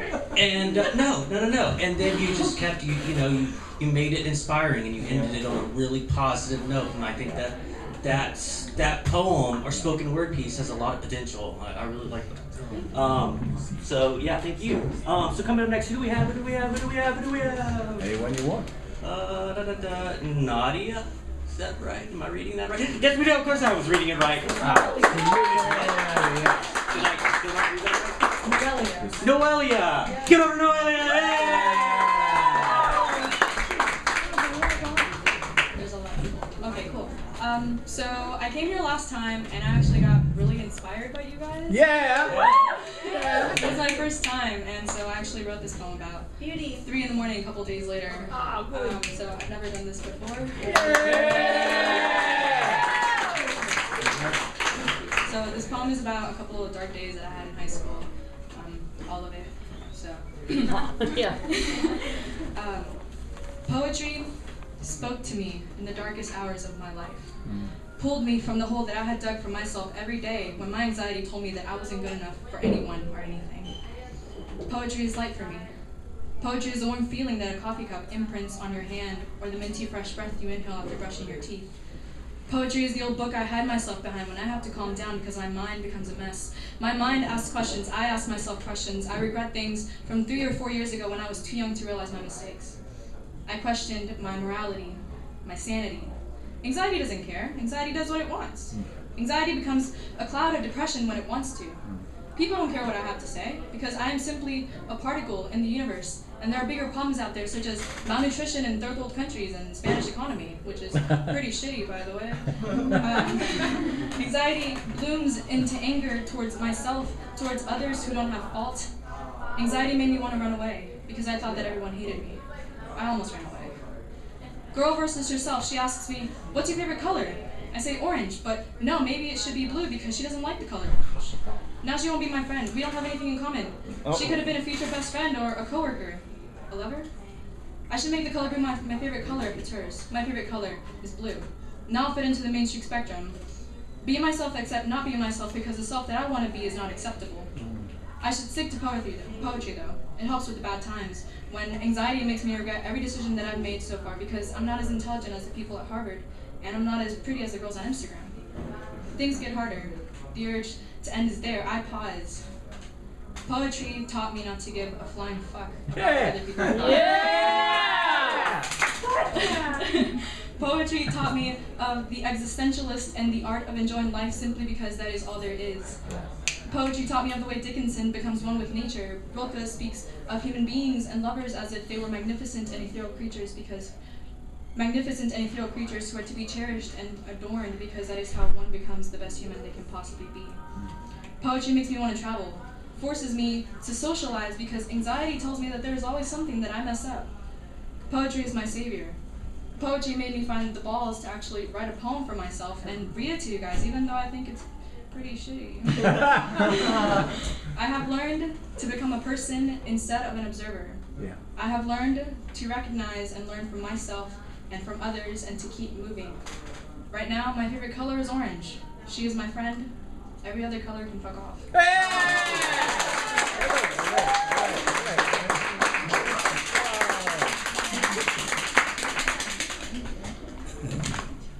That poem was brought to you by poetry. Yeah! Hell yeah for poetry. Oh yeah, oh yeah. Yeah, for poetry.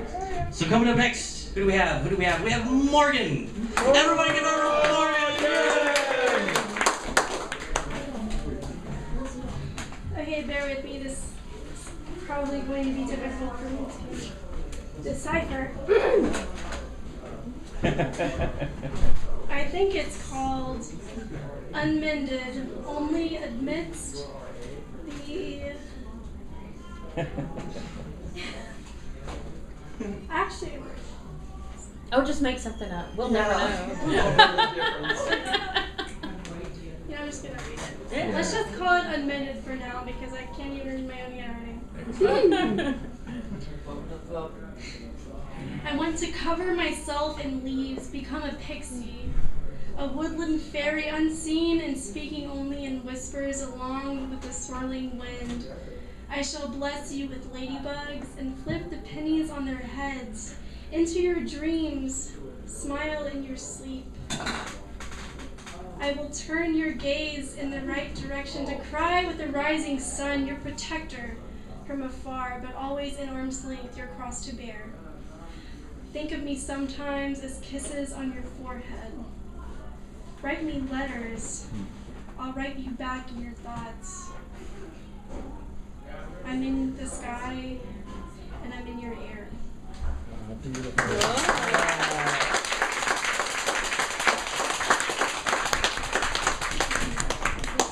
Awesome, thank you.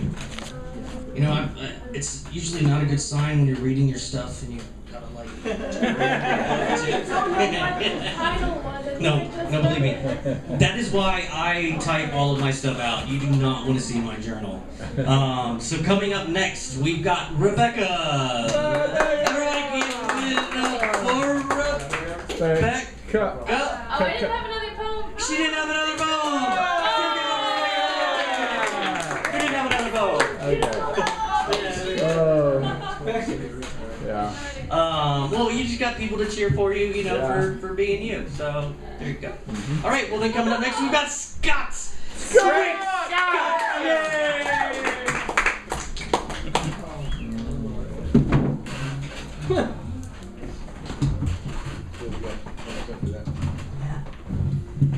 Well, I'd rather it be animated than musical, so I'm going to try to just speak instead, if you call it.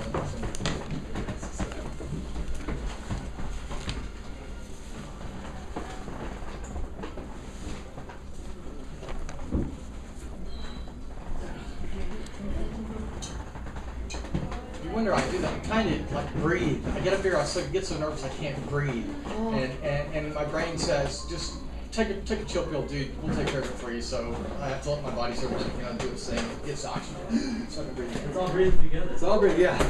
Help me out here. Let's suck in while you blow out. Wait a minute. For any of you who would ever doubt at all, ever, that you are not the most beautiful thing the universe has ever created. That's right. I ask only not that you love me. I'm not telling you you love me. I don't want to be loved. But trust me. I have sat in a room for the last 2 hours or so. Some of you I've heard many, many times. What I see y'all reveal in your passion for the spoken word, the passion for metaphor and analogy and sounds, and y'all are here.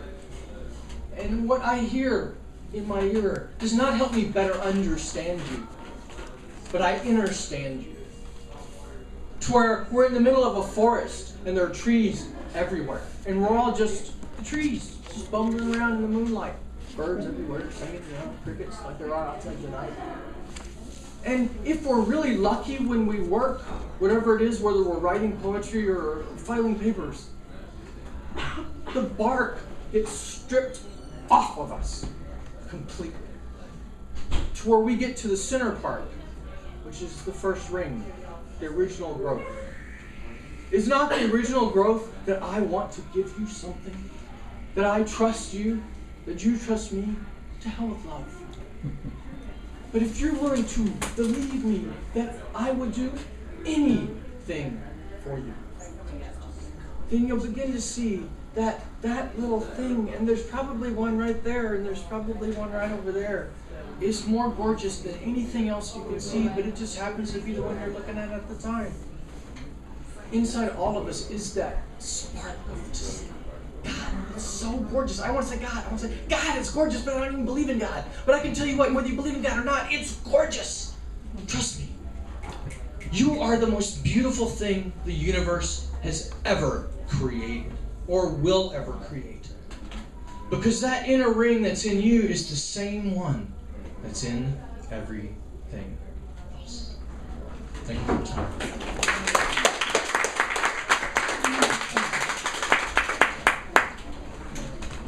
Thank you, Scott. I like it when you get animated. I can't breathe. Breathe through me again, guys. Breathe through me again. I can't breathe. All right. Next we got Steven. No, we don't have Steven. You only thought we had Steven. So coming up next, we've got, further. All right. Okay. So coming up next, who do we have? Can I read this? Maybe Chris. We've got Chris. Everybody give it over to Chris. Yay! I'm gonna try my first time spoken word. Should be interesting. I have an idea. Think about a subject. Anyone? A subject? Amorphous surfaces. Watermelon, okay. Green. Humongous plant growing in the ground. The taste of the sweetness inside of my mouth. Seeds I spit because they are so disgusting. I often wonder if they love me. Watermelon, oh watermelon, where art thou now? Are you in my stomach or are you growing in the ground? Now that I see the beautiful greenery, I see my soul brighten when I see you in the growing distance.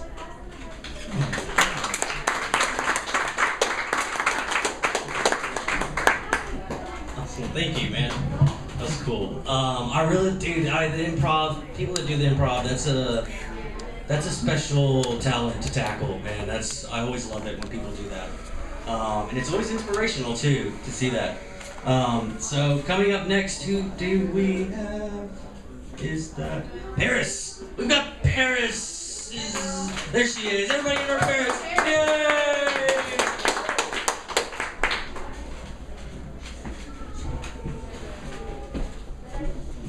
Hey guys, this is my second time. Yeah. I'm never doing this.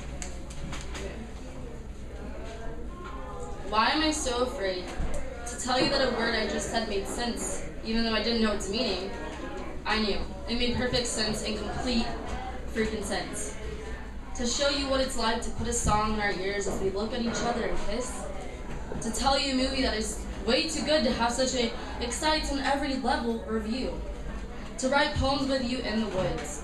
Because I want to make sure that I share these with you. Just you, my dearest. These moments that will happen in my life are too monumental to let someone that isn't you experience them with me. I will collapse. It will all be false and I won't be able to bear my ruins. I won't be honest if I share my movie trailer kiss with someone before you came into this, my existence, even if I tell you about it. This has to be perfect. What if it's not you? How could I mistake someone for you? I thought they were you. It can be nothing less with you. I can't imagine the thought of kissing someone with headphones in while those lips aren't yours. It's meant to be. I'm so afraid. Why am I so afraid? What if my fear ruins a chance of you taking place in my life? This is more than an investment in which time and fear of the returns. What is the strategy to find you? I've been trying all my life. I'm sorry if my trekking is benign. I'm sorry that I can't rhyme on every line. Fuck. But I want to love you with this little heart of mine. Just please tell me where thou hides.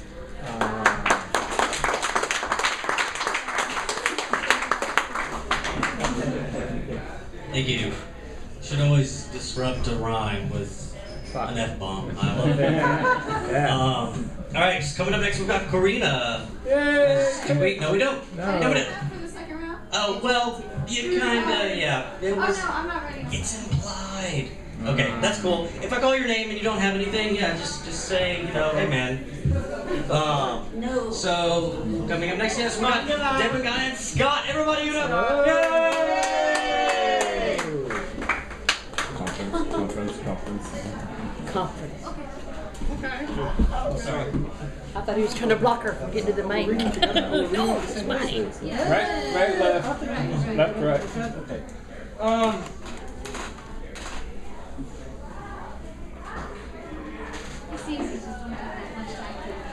Okay, I'm not going to take any time to introduce this. Okay, this is a poem we've collaborated on and we wrote together, she and I together, plus sort of this third party that sort of wrote it.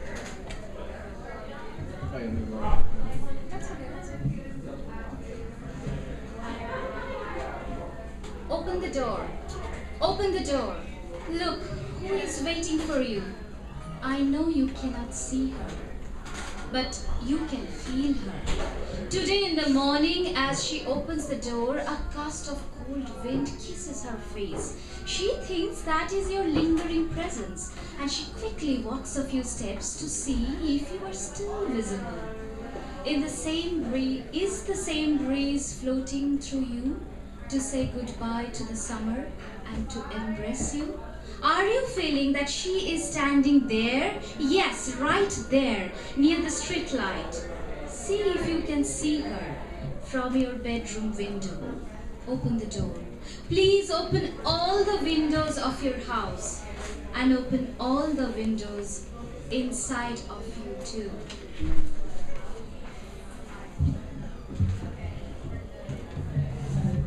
My mind both holds you in the light and as well blows across the world with your every breath. When I feel your sighs or moans, your hand is on my chest, on my face, or my face is on your chest. When my face is turned to the wind, I know I am not without so much as I am within the embrace of love as it sings. To love truly is to transcend even time and space. Yes, proclaim that. Proclaim that at every turn and through every breath. Be the doorway, a window. Walk or fly out of them, but just keep walking. Keep flying. Embrace her. Your doorway, your breath, your loves and or lasts. Leave summer. Sit for a while with autumn and accept winter's invitation. Let us lose your mind. Give it free rein and as well permission to the melancholy and warmth to come at once together inside you. This is the time to feel the momentum of our desire. Do you know where the journey ends? Do you even know how far you will walk together at least? She told me she doesn't know. I asked the Empress, and the Empress was quiet too. What if tomorrow brings a new doorway for you? If spring invites you early through it, what will you do? Tell me, what will you choose? If your love for the summer doorway is deep enough, if your love for this autumn doorway is deep enough, then you can certainly leave it for spring. That is what nature teaches us. Love and leave and love until you are nothing. And even the dust bends at your every wind. Droplets, poems, words. Drink, drink, drink. Drink so completely they permeate your entire beauty flow body. Drink, drink, drink, and never, ever stop. That is my wish. That is my wish. That is how eternal flowering grows. Our love is not some sun nor flake of dust, but something in all ways given over to trust, complete and absolute. Oh poet, pour yourself. Let the droplets carry us both. Write as many poems as you want. She will never be satisfied, nor drink enough of your life. This is her bliss. This is her desire. While drinking, she carries the unique moss of the upper San Marcos River. Through her breath, her loved ones also breathe in the green. Twilight is her umbrella now, as she sits in the backyard in wet smell from recent rain. She paints the moss. Small grey clouds float by and guide her paint and brush. Beauty is expanding every moment of this duskish hour. So thirsty she is for love lyrics again. Love her endlessly, and without any discontinuity. She now loves being unquenched. Open the doors, all the windows. Love was never meant to know what home is. Embrace the absolute truth that we have no face, none at all. And though pains sometimes seemed endless, they always end. For true love transcends them all, exactly as it makes it, without ever mouthing even a single word.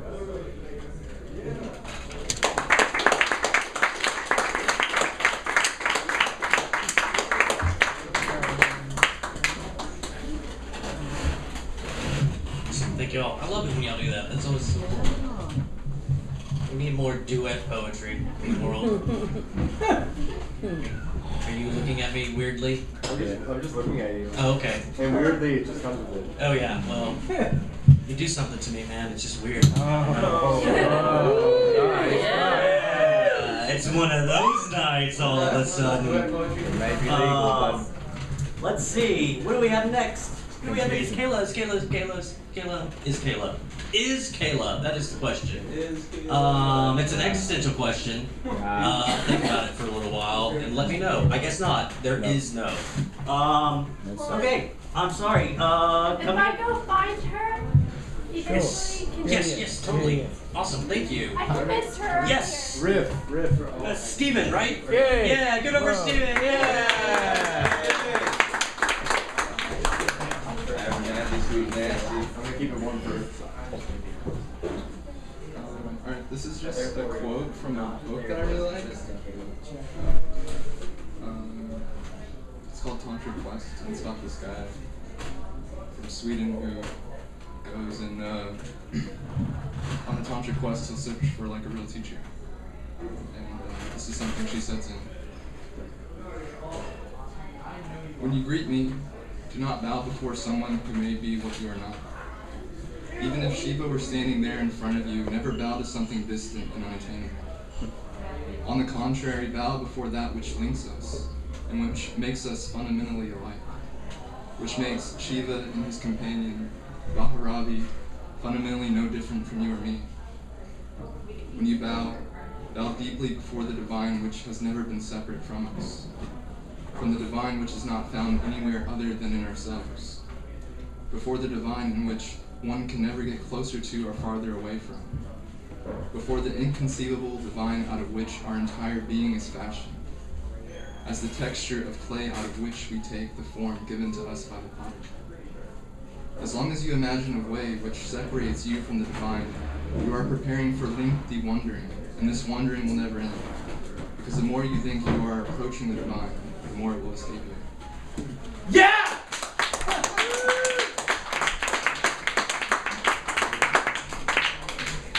All right, thank you. All right, anybody that has joined us that would like to read and is not on the list, let me know. Nope. All right, so coming up next, we got Stephanie. Everybody give it up for Stephanie. Yay! Oh yeah. Oh yeah. Woohoo. And As he dives into the bottle again, swan dives down the neck of a gentleman's friend, Jack as he is called sometimes. He hits the caramel brown liquid with a loud splash. As he embraces the sweet nectar on his lips, he begins to drown on the poisonous drink. Sinking in the ocean of bad choices, he grasps for a hand to save him, tries to force his head above the liquid, but it consumes him once again.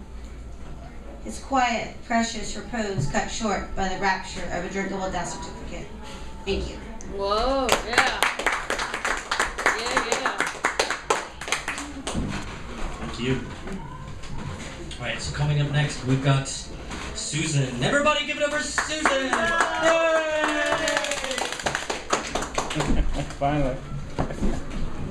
So there's a room full of beautiful people and woodland creatures and people who wanted to go to Harvard. Why? When you could be here doing this. This is so much better. So much better. Heirloom.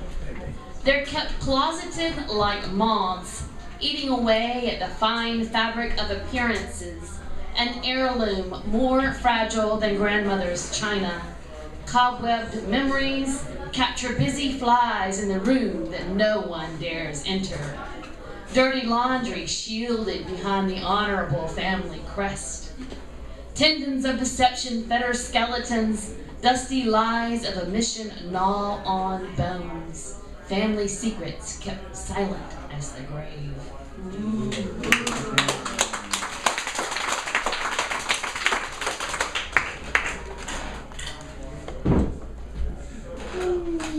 All right, thank you. I like that. That should be performed before a campfire.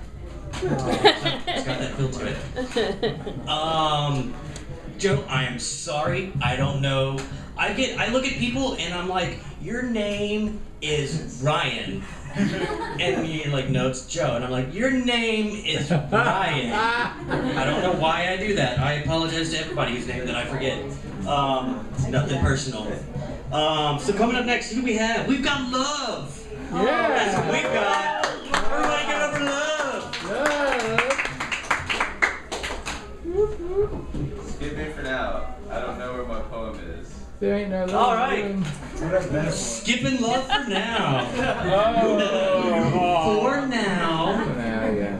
Love always comes back. Love always triumphs. Womp womp. All right, who do we have? Do we have Austin? Is Austin here? I do not see him. Austin's north of here. Oh. That was good. Yeah.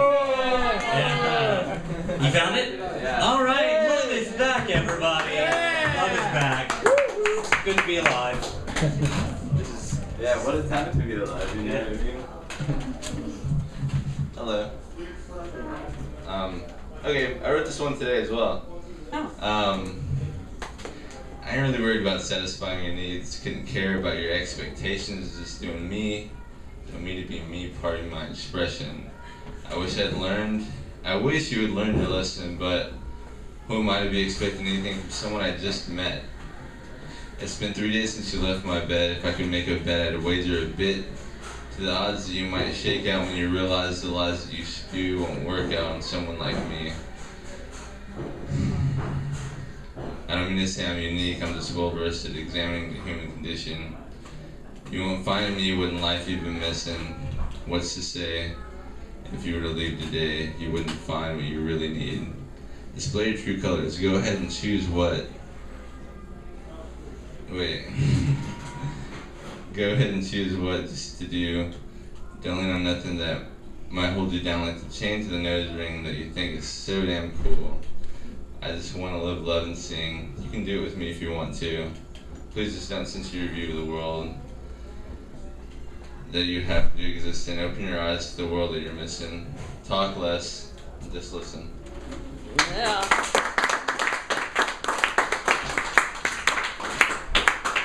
Awesome, thank you.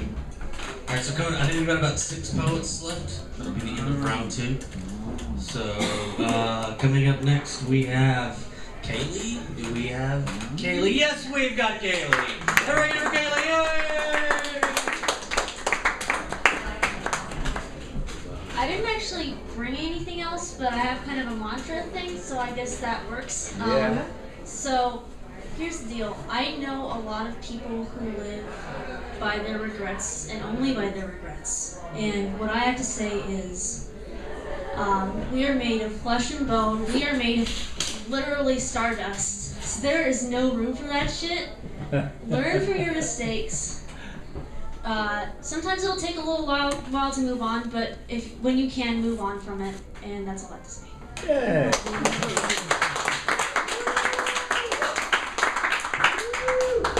That's a pretty good mantra. I always think anytime it says, live your life without regrets or no regrets, I think, have some of y'all seen the tattoo of the guy that's no regrets? Yeah. That poor guy. No regrets. No regrets. No regrets? No regrets, that's right. Alright, so coming up next, we got Nick all the way in the back. Everybody give it up for Nick!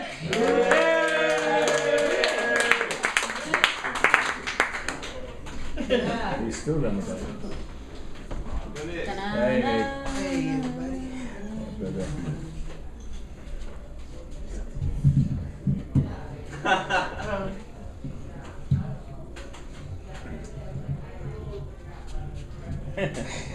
Alright, this is a short one here. I wait here to be crusted in diamonds so the ghosts can ride their limousines through the surface of Mars and take advantage of my bad icy trip this evening.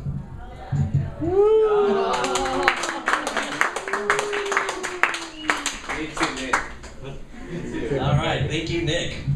You did a little different move there. Yeah. Yeah, I like it. You're keeping it fresh. Yep. All right, coming up next, we've got Jack. Everybody give up for Jack! Hello.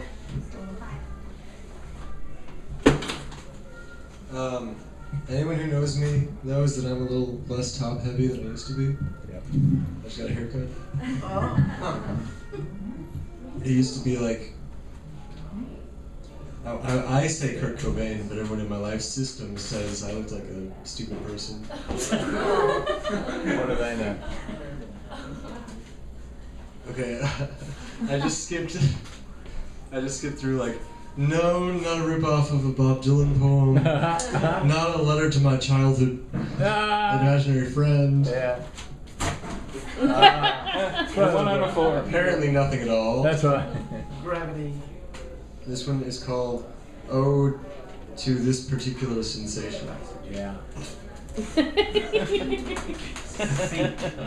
your friend? Yes. Ode to This Particular Sensation. Common? You could call it that. It would be wholly wrong if you called it special. It is that place between fear and not hope, something even more sinister, optimism. Because why would things ever go your way? Why not someone else's way? Someone's got to have a better way than you. But still you're intent on it. A future that includes her. On this particular occasion, I could be talking about a few different hers. It's a very precarious place to be. I'm not actively hoping for a threesome. Common, you could call it that. I have it a lot, this giddy locomotion rumbling around my tummy, and don't think it's not coming for you, poet of the erotic themes, poet of the blue bonnet descriptions, and you, most of all, poet who will know of foreign sheets tonight and tomorrow find faces in a foreign ceiling. Imagery. All poets will know it. And if I know poets, most of them will insanely drive 70 and a 40 and 40 and a 15 just to get there. That place between fear and optimism, between shadow and light, the twilight zone of love. Be careful as you walk past me, my glow may nauseate you. The heat in my blood might render any semblance of air conditioning in this room null and void, and for that I apologize. Something good is about to happen, I can feel it. It's giving me this particular sensation. Common, you could call it that.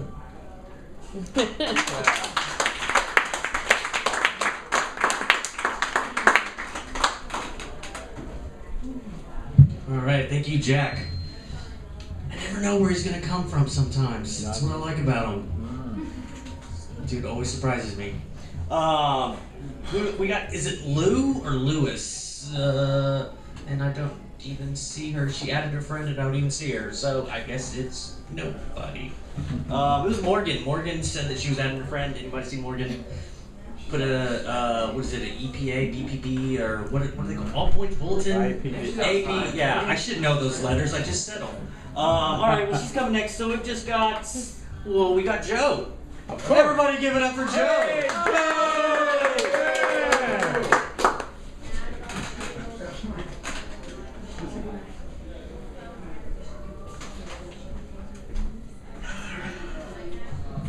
So I found myself thinking the other day about man's inevitable downfall.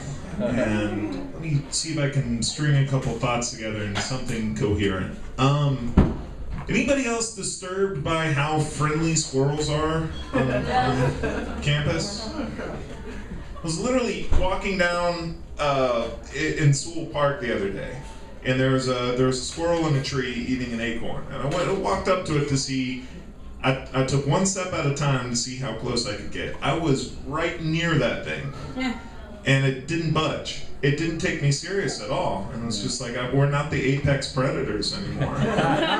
We're just a food source. Yeah. So maybe in a couple generations, maybe squirrels will kind of get tired of getting handed food and develop a taste for human flesh. Yeah. Could be. Yeah. Just a little bit ironic. I read a couple, maybe about 100 years ago in major cities were actually encouraging squirrels to, taking squirrels from the woods and putting them in the city to kind of give this quaint, nostalgic feel for the countryside. So who would have known back then that they would be dooming their more peaceful descendants to furry vengeance? Yeah, beautiful ending there. Furry vengeance, yeah. Furry vengeance. Something to think about. All right. So our last poet for round 2 is Mr. Nicolas. Everybody enter Nicolas. Yeah!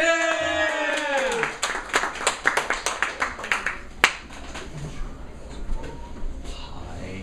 Yeah, Mr. Publisher. The bottom is usually the orange. Are you sure it's gonna work? I'm running out of enough space in my phone. Okay, so I don't have any material, so let's start like I usually do. Tom's not here to give me a word, so somebody give me a word. Tombstone.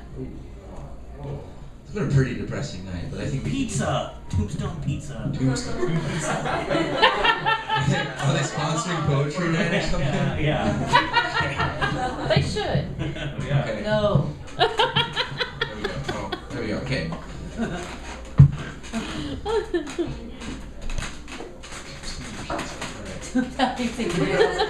Roll with it. Hold on. Yes.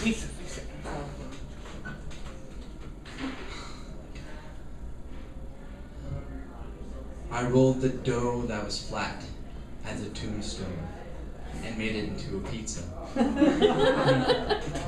I decorated it with the flavors and spices of an old world grandmother bent on making me remember my heritage through an American icon. I made pizza. The frozen freezer section was cold, as was her touch whenever she asked what I had learned. In a condescending way, she said, "What did you think about the pizza?" As the years went on, I began to linger on that pizza and began to linger on the different ingredients I could apply from all different flavors of life, from the bell peppers of my Hispanic heritage to the sausage. Look out! Look out! Non-perversion. But rather from the deli down the street. It was a memory on that sidewalk and a heritage I enjoyed. Until at last, my grandmother unfortunately was no longer there to ask me about. a pizza, but rather I asked her and told her to the tombstone of my grandmother.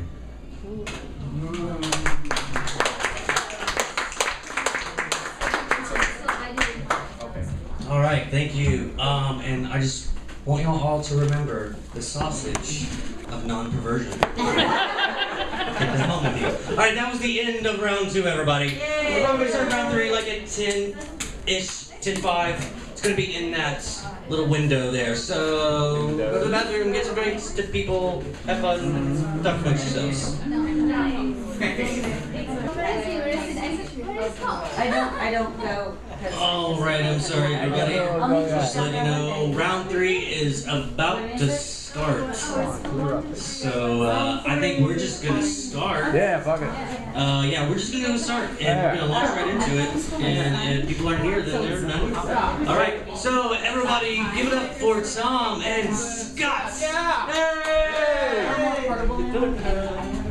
The myth of aloneness, the myth of narcissism, the myth of solipsism, the myth of ego bubble, so you're caught inside the bubble, but you can glitter and you can dance.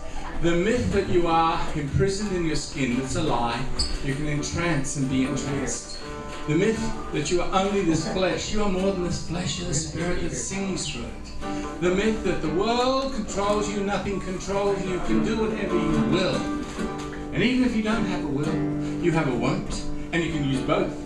Will and won't. And in between you can go down the road of I don't know into the land of uncertainty and say, I'm not quite sure what I'm going to do today or what I'm going to say, just like my dear friend does. He gets up with an open heart and strings his strings, and they come in and out of tune. It doesn't matter about me. All that really matters is you feel something. All that really matters is that vibrating. Touches something inside the core. It's not just the physical heart for sure. It's not your liver, your kidneys, or your spleen, but it sings through them. A dream comes like that, like a stranger in the night. A dream comes and you think it's in your head, but it's not. My friend once said that poetry requires your whole body. Not just your eyes, not just your ears, but your whole body to be attentive, to be actually present. And that's why I like the 3rd round, because it's hardly anyone except the conscious inner circle who are fully present. You see, because we choose to invest in each other, and some people can't take the 3rd stage of the rocket. That's the one that goes down space. They just drop off like gravity and say, I gotta get home, I gotta get home, I gotta get to work, I gotta worry about tomorrow, I gotta get back to normalcy. There is no normalcy. There never was. It's just a failed projection of a fantasy that didn't work, you see. So people have to work and work and work to sustain the illusion that what you do for pay makes it more valuable than what you do for play. This is a play of consciousness, and you're all actors and witnesses. You are participants as well as being essential items. You're more than inventory. You're not just flesh, you see. There's something else about the parts of the dream that makes sense from different angles. It's like all the parts of a bee's eye or a fly's eye.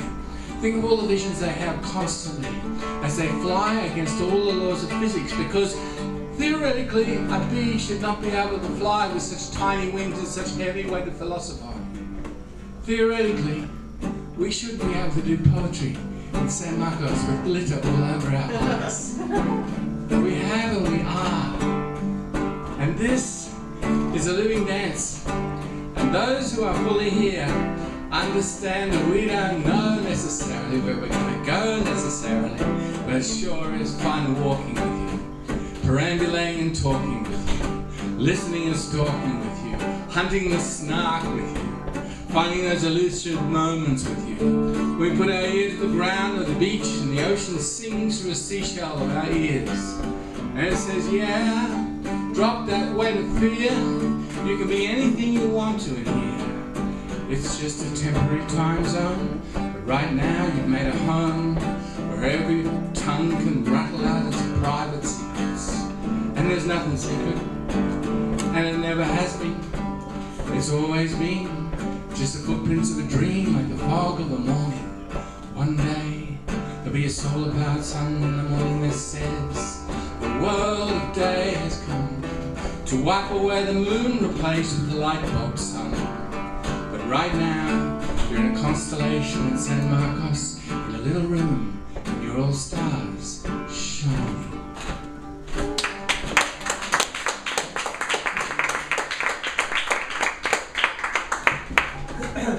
Thank you, Scott. Thank you, Thom. Yeah, thank you, Thom and Scott. All right, so coming up next. Yeah. Oh, you again, Mr. You almost did it. Yeah, you beat me. I was fooled. Yeah. I was fooled. You're new here. All right, so he does it every time. Okay. Continuing in the sort of thread that I've been playing on, I want to end it on a positive note. Yay. And this is all of these have been sort of in his honor. So this is dear friend, do not give up.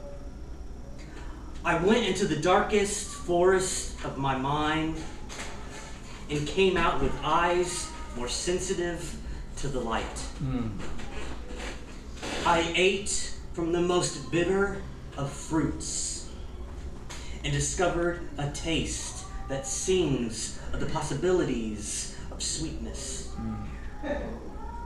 I had ears ravaged by the wailing of my woes and discovered peace in these sublime stretches of silence.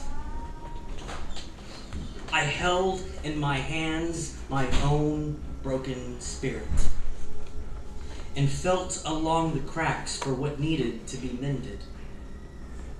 I became revolted by the stench of my depression, and I fell back in love with the perfume of life, of love, and of laughter. Thank you. Beautiful! Yeah! Wow. And also, I want to thank y'all that are here, that have stayed here. Y'all are awesome. Yeah, y'all are awesome. Thanks. So coming up next, who do we have? We got Louise!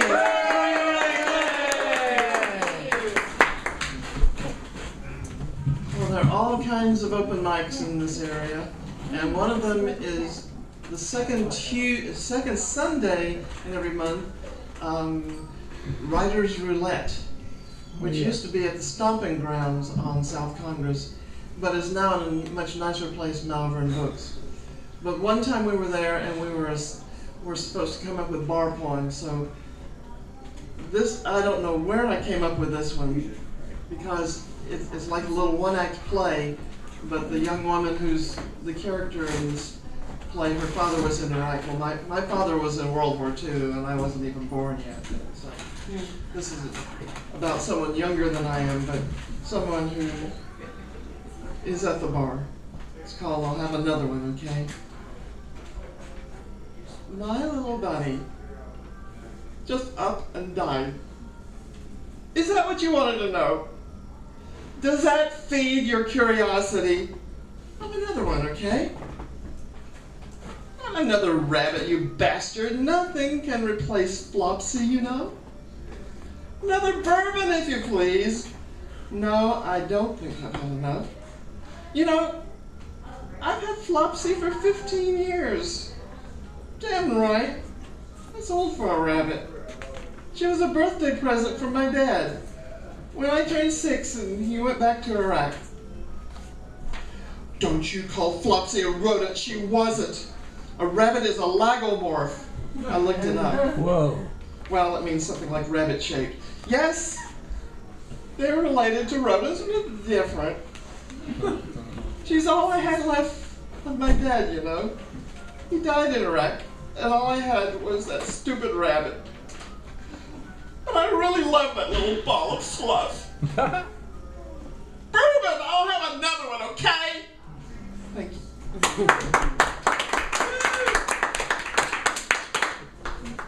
Alright, thank you. Getting dramatic up in here. Alright, so coming up next, we've got Robin. Everybody give it up for Robin! Yay!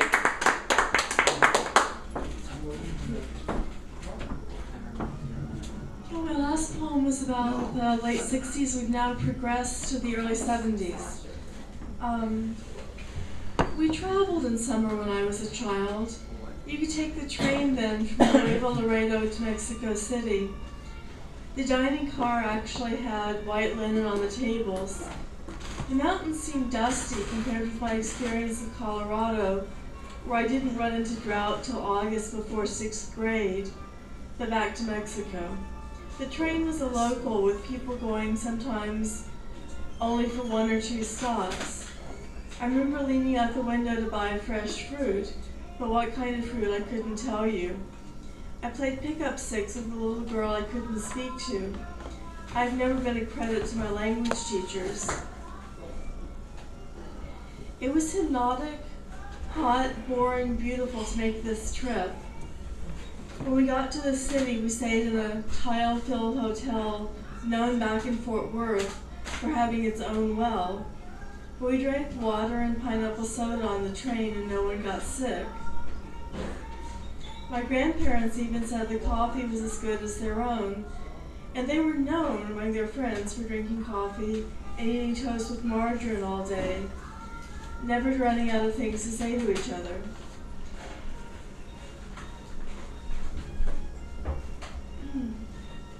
But on the train, we just looked at everything from the fancy ironwork on balconies in Monterey to small towns in which we came to a stop where there might be no obvious station. Of course, we got to Mexico City eventually. I was so excited to see a real Diego Rivera mural that I ran in front of it until I almost fainted from the altitude. We hailed taxis, which was a novelty to me since this was my first big city. We took the bus, too. I had seen shacks without running water in rural Alabama, but I wasn't prepared for the cardboard village on the outskirts of his national capital. But still, what this trip was safe and open, even as we bought an amethyst pendant from a toothless teenager at the pyramids. I understand now that my hometown had its own poverty, and we built our boulevards to go around it. I think that's worse, for I was safe in Texas too, safe and unknowing. To me, the 1970s were almost yesterday. Of course, I was quite young, but I think it was a better yesterday before we built walls to keep close neighbors out of the USA. Thank you.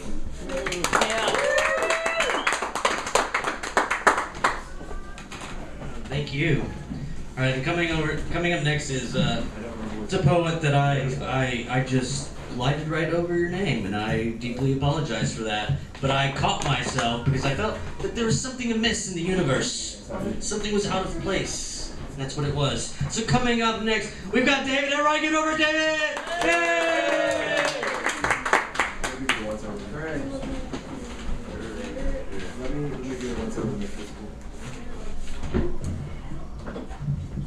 Every once in a while, we try to reach out. If you want to be published, look at Yellow Anyway. Chair Review. This is called "We Are the American Dream," and I'll probably go in verse, and I might go into lyrics. I don't know. Depends. I am an American. I am an American veteran. I am an American poet. From the heartland of America comes the soul spirit that flies high with the wings of liberty. I am an American. I am American freedom. I am an American liberty. God bless America. We must fly high with our spirits. Freedom within the American dream, floating all around us to set us free as eagles. We are American. We are American free spirits. We are American poets who spread our wings across America's horizon, singing an American melody that unites us in that American dream of universal harmony. Oh yes, yes, we are American poet, whose heartbeats ripple red and white with their musical vibrating blue. Oh yes, yes, we are the heartbeats that rock the American dream. We are America's future poets. All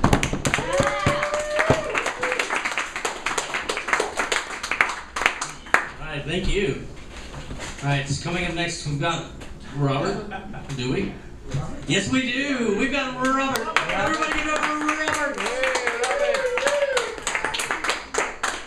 Robert the Glitter. Yes. Oh, Glitterati is here. Glitterati. He's glitterati. Yeah. Jerry asked Kramer, "What's the glitterati?" Kramer said, "It's the people who glitter." Yeah. I remember. Alright, we got something untitled here, a little more than the last one. For but a second I must ask, what shall I do? I feel so disconnected from everybody, no differently than ever. But the distinction at times between being headed in the right direction and not. How sadly, scarily thin it is. I never can rightly judge anymore. Goodness knows, I mean well. But do I really? Honestly, I feel it is only on average 50% of the time. Never are my motives abjectly bad. At worst, they are either ill thought out or desperate. Fragile though, this bird. Fragile my stability and my base of support. Fragile but still intact my hopes. I always feel so secretly helpless. If my motives are ultimately to live a just and good life, to leave the world just slightly but uniquely differently directed, then should not at least one person understand in its entirety? I want no one that may so do so already, but I feel still imperiled. I fear that others fear me. I do put off such an off-putting, terrible but good vibe. Everything feels so normal and so weird. I hate my state of existence sometimes. Good Lord, will I ever get my independence from the coils of the snake? Look at the beautiful interplay between the glyphs and their meaning. Oh yeah.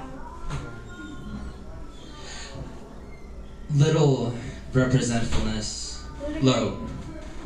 Feel like the bittersweetness not even of the rediscovered and renewed construct of feelings which I sincerely conjured forbidden, wellsprings in a past too ancient to be called self. Too ancient to know, but only in an extra mundane, exotic, and bone-dry way. I picked a bone with him, he made it into a lesson. An eon's echo of him picked some bones and made jewelry. A necklace, he made it for his then-wife's oldest brother's wife, my father's wife, who was also my mother. How many mothers do I have? My Christian mother says it is one. My Buddhist friend Alicia remembers being mine once, and she knows a far older one. My mother of now talks of me and her a few centuries ago, and she was also my mother. She cannot claim to believe it, but the way she talks says, I know it. And I know, and I remember it too. Remember it with words from my living mouth, which words that manipulate limbs and recorded memories from our corpses. Mother of this life, I will always love you, and I will take you into eternity in my heart. Chen Maschamuti Khrebi Erjet. All my complaints, they are like that of an addict. They must be, for I am inside of an addict brain, and it controls me, so it defines me. I must find a way out then. Through, I don't know what. That will be aesthetic rush. Oh, why did I waste? Why do I waste? Help me. Who who is able and willing? I owe Ruth money. All I have left to do is to earn mental autonomy, the fleeting last moments of the meth, which are ephemeral. Mezzanine phase are the only pleasant and slightly reasonable ones. That shit's awful though. Childhood, paralyzing fear, irrational phobia of public, paranoia, hallucinations, 10 days to return to baseline. 6 times as addicting as anything else. Lasts so long you forget reality before you accept the unpleasant facades were nothing but that. Yielding, willing, and rendering tenderly to pain, place low value in reward mechanisms. So, give more ear to what an elder says. Humble yourself by respecting simple rules and trivial codes. Don't display secrets like merchandise. When in doubt, move the topic on. Don't try to create an air of mystery when declining the choice of discussing something. Always assume somebody of unspeakable wisdom and knowledge is lurking unobtrusively. It may be the one talking to you. Be quick to skepticism of a person of lofty words. If everything they say should still be true, then you should remain skeptical of their character itself. Find a way to agree with somebody when they say something you viscerally and emotionally detest. Next time you read a book, read something that somebody you respect recommended you read. Don't be afraid to listen to growing, gnawing fears, but do be afraid not to listen to them. Jean-Paul Sartre had a lot of growing up to do. Feeling existential and nihilistic, you're exactly just actually in a room, but you have to figure a way out. A lot of ways out, actually, just lead to other versions of the same room. The only thing that justifies the trauma and cruelty of beautiful fantasies is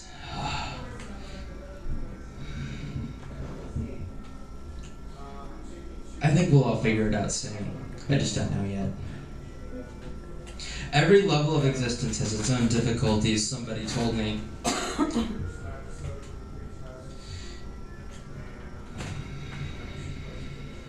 Beware of getting high on yourself. It's okay, except it doesn't mean you are going to keep being awesome.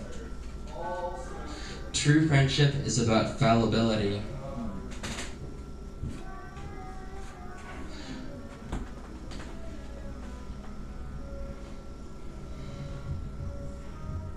Would you rather spiral down merrily into the path of self-decay with a person you made your unconscious base than forgo the ability to live and exist as a justified one at the right times? Exist beautifully.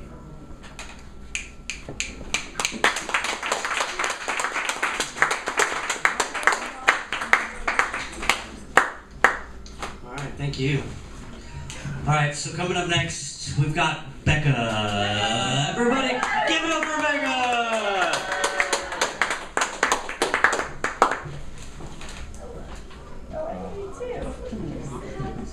There's love in the air. Yeah. This one's not titled. The narcissistic poet sits in the room. That reminds me of a boy I loved in high school. The narcissistic poet stands and reads his piece. His voice echoes in the silent room. The narcissistic poet smiles and glances up at me. His pearly white grin as his last words shuffle out. The narcissistic poet puts his hand on my back.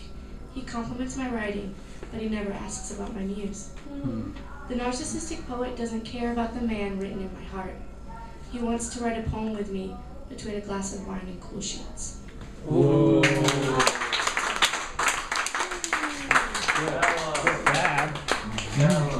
Yeah. Whoa. Good. That was a burn to the narcissistic poet. Yeah, I like that because you find that a lot, and really any art. They exist everywhere. So coming up next, who do we have? Morgan? Do we have Morgan? We do have. Everybody give it up for Morgan!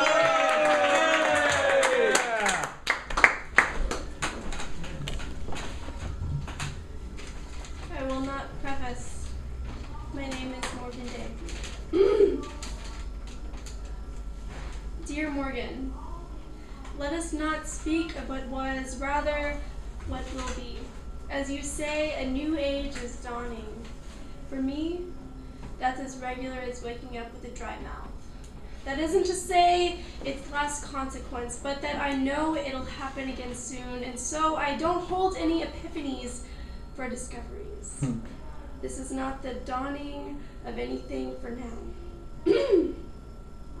I was the sun coming and you fled west. That sounds cruel, I know, but it's not a bad thing. I can tell you need the night. You've made me reevaluate my philosophy on punctuality as pertains to these letters. And true, I am writing, and likely to complete this letter the day I received yours, but I will not expect yours in such haste. There's something charming in having a reason to check the mailbox. I've been taken, like so many of our comrades, by the mystique and allure of what I like to call ample evidence. That is to say, quantity over quality. Convinced that archaeology. I've always had this. Can I get some help? Yeah. Archaeologically. Say it slow. It's Archaeologists. Correct, yeah. Yay. It's a hard I've never one. been able to say it, I'm sorry. Archaeologists? Yeah. There you go. Just did. Okay. Dig Convinced that archaeologists are going to dig up and be fascinated by us specifically. We throw them as many breadcrumbs as we can, and we cast them mighty and wide. Instagram every meal, every memory. Tweet all the thoughts we will never let go because they might be gold. Craft a Facebook, which is a 2D portfolio for our personalities with enough detail to give character and enough empty space to keep them guessing. And while I sometimes tried to be above it, my impatience was derivative of this very designer immortality. I would hope every moment is brilliant, and if the stars are an excellent guide to where you want to be, I would hope everything is bright in its way. But no, your prediction is probably apt. When you get to California, there will be nowhere to run, and you'll be bathed in light before long. I just hope you're ready by then, and you didn't take the long dive. Weeds paint oil mystics. To me, this means that we both acknowledge our words to be more glances at our hearts. We know each other violently, intimately, and it comes out best in a touch, a momentary look, and a shared smile. These words are just kittens in a ball pit, insignificant when compared to the colossus within each of our centers of being. I look forward to further practice. No one's truly Jack Henry. Yes, noir photo shoot sometime.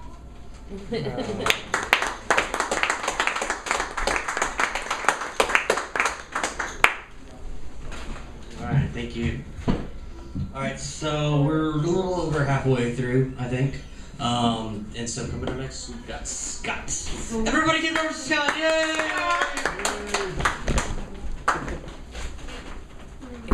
It was me. My knee.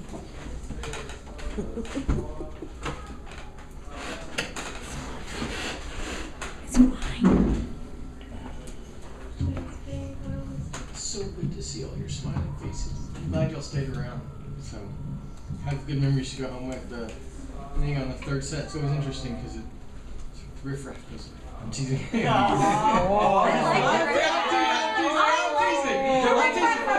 It's a good example of putting a positive spin. They're truly dedicated souls stay in the end, and they're the ones who are seriously, seriously addicted to this stuff. That's your real riff-raff. Yeah.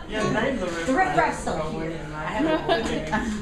And you're gonna put that on the That's internet? That's all just really me trying to figure out what you're to say. I'm just trying to find something here. It's in there somewhere, because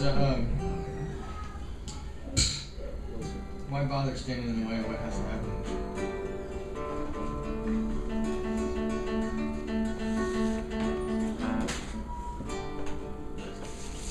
Over the recent probably month. So take yourself back about a month ago and think of where you were. You were awake in bed and things are going on. And I can tell you this much: in the last 30 days or so, I've become increasingly less able to use my eyes. I can't see anything anymore. I can't breathe straight. I can't hear a goddamn thing. Because there's something in the center of my mind and all I can do is think about it. Sometimes I bumble around the center of my living room or go out for a walk and it's still just right there in the center. So what they said about sensations I think is true. Lose your vision, lose your sight, lose your hearing. What's really attenuated to the nth degree is my ability to empathize. My intuition, my instinct that somewhere inside this strumming and this mic and this room there's a feeling. It's like, I don't want to put it into words, man. I just want to act it out. I just want to like sit and dance and sleep, you know? But it's not sleep, it's like, it's the feeling that there's a flower. It's good. A long time ago, there was a girl I loved. In college, she was a freshman and I was a sophomore, and her name was Becca. And she wore her hair like Odin wore his hair. She had orange hair off the side of her head. I spent the better part of 6 months trying to get her to go on a date with me, and she went out, and the highlight was when she held my pinky at a reggae show at a frat house. So I spent 6 months thinking, she's gonna leave here at the end of this year. What can I possibly do to encapsulate that feeling of ultimate sublime beauty? These days, what I wrote and gave her on a piece of paper besides something else I gave her, and her earring back, and never did kiss, man. Never did kiss. Walked away from it down the street, and these days I don't look back at that as a sign of failure. I look back at it as a sign of success, because now I'm not going to miss a stinking kiss the rest of my life. I'm going to throw myself into every single one, and I am getting somewhere with this. I'm going to tell you. Don't forget, there's an image back there somewhere, man. I was like, yeah, I told you it's going to fit on a note card. You think this is easy? You try it sometime. So in the space of 3 lines, I think it was even a haiku, I summed up to me what is ultimate beauty. And what I'm getting at now is these days I'm so blind I see it, but there's something else, and it's not as if I can hold it in my hand anymore like I wrote it. It's, forgive me, fucking everywhere.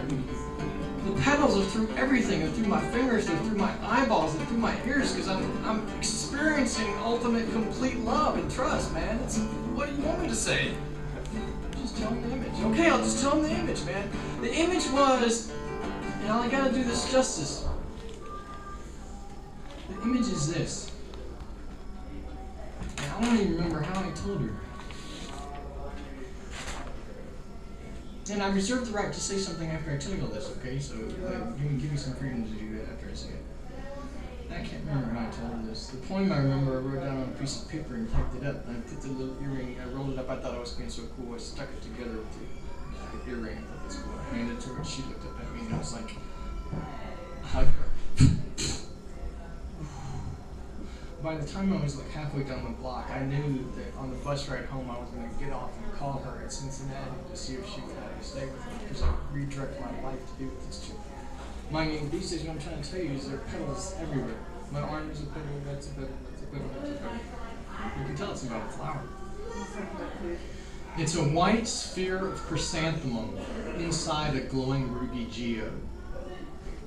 I told her that because I wanted her to be able to go now, when she's almost 50, into her pocket and say, this is beautiful, because it's something inside something else. And I know it's in there, but I can't see it, but I experience it.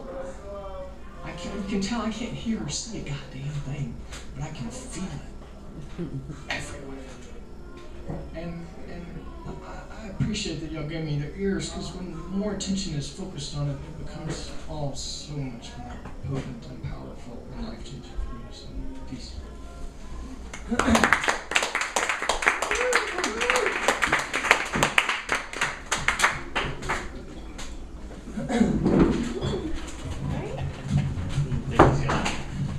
You know, one of the things I love about improv poetry and stuff, and especially when you do it, is I feel like you're almost like a hunter or something out in the field or something, and you're circling your prey, which would be what you're going to talk about, and you sort of get closer and closer to it and sort of pick up more stuff about it. And so it's always fun. Like I don't know where you're going. Sometimes I don't think you know where you're going. Yeah. Never know yeah, where that's, I'm yeah. Why do you think I filmed it? Really I filmed it so I can see what the hell I said. Yeah, that's the joy of this stuff. So yeah, if ever any of y'all want to feel like experimenting with that, feel free to. There's no judgments here. So coming up next, we've got Debangana. Everybody give it up for Debangana! Yay!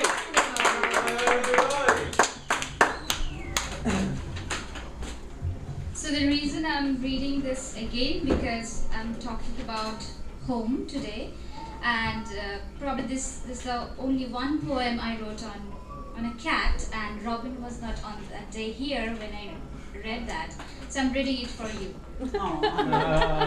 In search of a home. I could not give you a home. Some days I'm not even sure which home is mine. A tiny cat, you need a warm shelter. A home makes you happy. But my happiness begins with a home. I ask for more. Seeing you shivering in the cold makes me sad. You could stay in a corner of my room. Why do I hesitate? You can't remember your past, and the future does not concern you. All you want is a shelter, a home, a little love. My loves are all going astray. My homes are falling apart one by one. Little cat, don't look for a shelter in my house. I can't find my ground anymore. Better think the cold night a roof, the muddy puddle a mat, the rain song lullaby putting you to sleep. Rake the garbage for food. See how fun it is to play in such a big room. Forgive me, little cat. I can't give you even such a small thing. A little corner under my roof.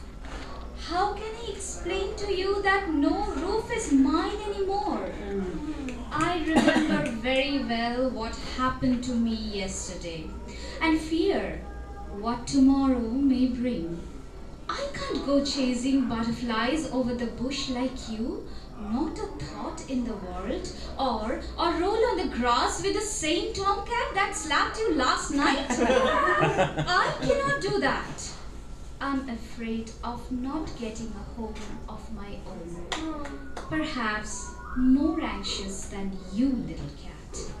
Don't look for a shelter in my home.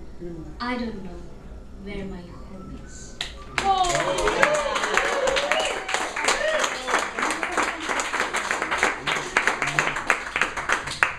Yeah, I love that one. You know what? I feel though that dogs are severely underrepresented in poetry. So All dogs have Stockholm. Hey now, my dog loves me, and he loved me from the beginning. Why does he? From the very beginning. He's a beautiful boy.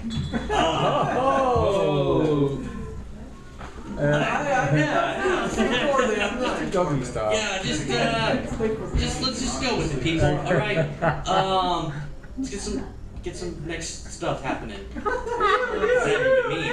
Korana. Everybody, give it up, Korana.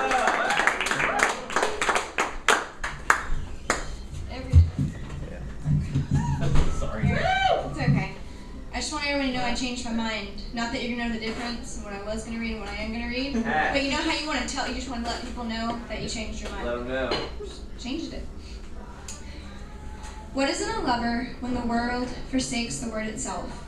When the touch of another is simply a mundane act of nature's convenience. An episode we play and repeat when we cannot fathom the thought of falling asleep alone another night. All matters and concerns are lost as the stroke of her cheek brushes against his forearm, and the carelessness as they fumble around in forbidden places, simply wishing to feel something, anything other than cold, empty sheets. And when she is no longer his, and her heartbeat subsides to their own pattern, she'll remind herself that he wouldn't remember the shape of her hips, or the veins that run like streaks down the side of her neck. He'll tell himself it doesn't matter if he can't recall the taste of her lips, or if she used her right or left hand to run her fingers through his hair, and they'll both remain within the empty sheet searching for something more, an underlining cause for the dance they knew they desired. Because what's a lover when the world has forsaken the word itself? To love is to know the way the dawn shines across their face in the earliest of mornings, to recall the smell of coffee brewing at a moment you open your eyes, to listen to a single heartbeat because both are perfectly in sync. To love another is to know someone in all the ways you've yet to discover about yourself. The exploration of another human being is the single most magnificent and beautiful feat one can imagine and dare to embark upon. It is not to be undertaken with selfishness. A lover is not an insignificant thing, but oh how we've made it so, and thus how empty our sheets will remain until we stumble upon the ability to know someone, truly know someone, in all the ways they were created to be discovered.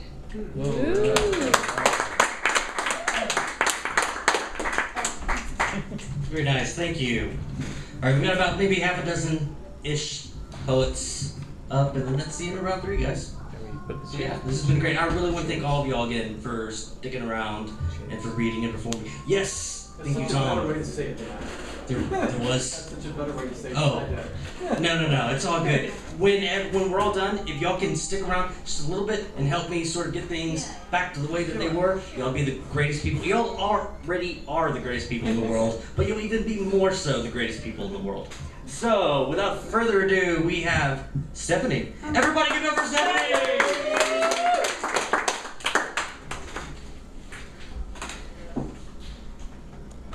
I actually wasn't too sure which one I was going to read.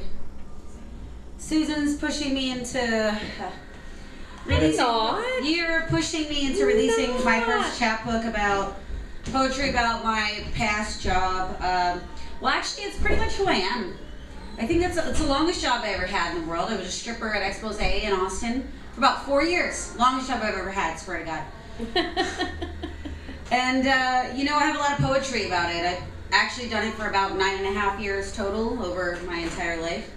It's the only job I ever really stuck with, and I have a lot of poetry about it. And I have 2, and I wasn't too sure which one to read, because they're both pretty abrasive. Remembering I'm from New York, and I'm a stripper, and I'm really abrasive anyways, and I'm in Texas, so like this double entente, but I'm with college kids, so I could get away with this one. I couldn't get away with this one in Waco, that's for sure. You tried. Not this one, I did not read this one. I read the other one, I read not this one. I'm not the right girl for anyone. Just the right girl to fuck at the time, until the time is right to move on. Just the right girl to show you the right path away from me. Just the right girl to spread her legs when your cock is hard. So I guess I'm right for something. I'm not the right girl for anyone. Just the right girl to make fun of. Just the right girl to take advantage of. Just the right girl to pick up that big ass fucking glass mug. Just the right girl to hit you in the fucking face. Just the right girl to fuck your shit up. I'm not the right girl for anyone, but just give me a chance and I'll show you.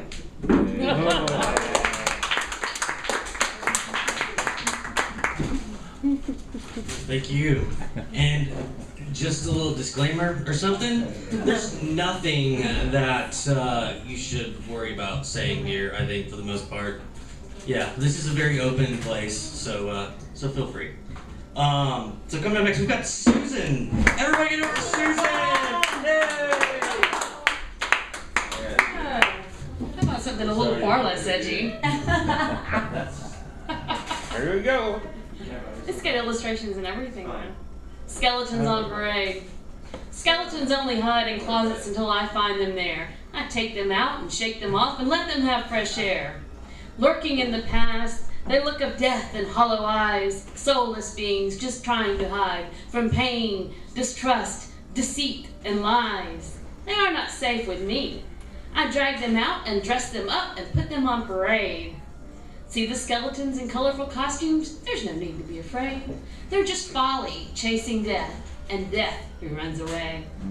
Poke and laugh and have your fun, I am not ashamed. It's just my life as I have lived, all scrapes and bangs and sprains.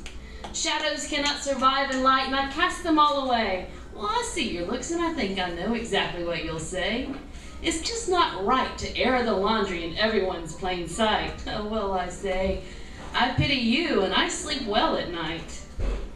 I could never run for public office, and that's a bit of shame, just because they throw mud at me and drag around my name. I might have a good idea or two, but you only see my skeletons, dancing without a care. They're from my past, some lessons learned, a bit of fun, and I'm not living there. It's beautifully illustrated.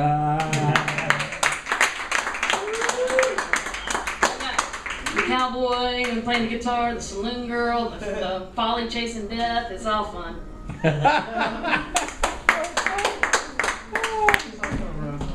Alright, thank you. You know, when y'all do visual aids, you always leave me out.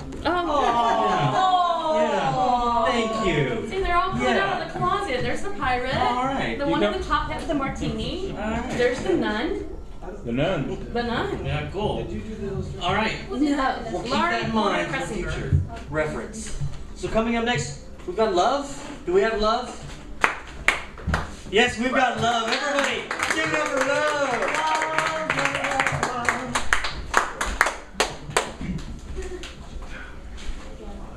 Howdy. I heard this is the first time I came here, so I'm reading it again because I really like it. Serious. A rustle, the jerk of your hair, the kiss of the morning sun, right in sign with the person you used to love, the familiar game we played, dancing the daily routine, thoughts from to lovely to love to something obscene, just out of bed and already struck, back to the lure of your favorite drug. Before you stretch your back, the hair of the dog that bit you last is cracked and cooled and running past your lips. And you can open your eyes now. You do anything to find out why, how. Eyes are wide but blind now. Fingers working overtime, looking like they're throwing signs, haunted of the potent high. I look at me in the mirror like I don't even know this guy. Yeah.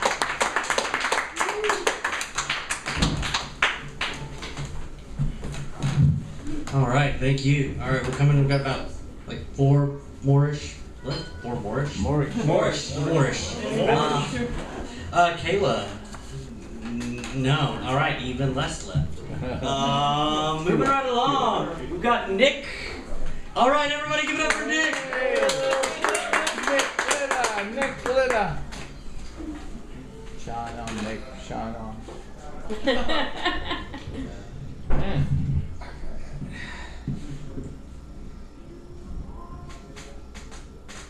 Glitter.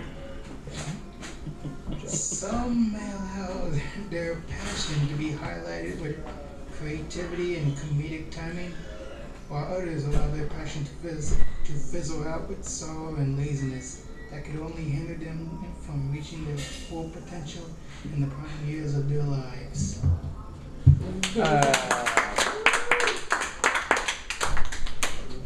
All right, thank you. Did you have one? Yeah, all right, yeah. So I think we just have two left. Then, Joe, you have something? Yeah, Joe. All right, well then, Steven. Give it up for Steven, everybody. Yeah.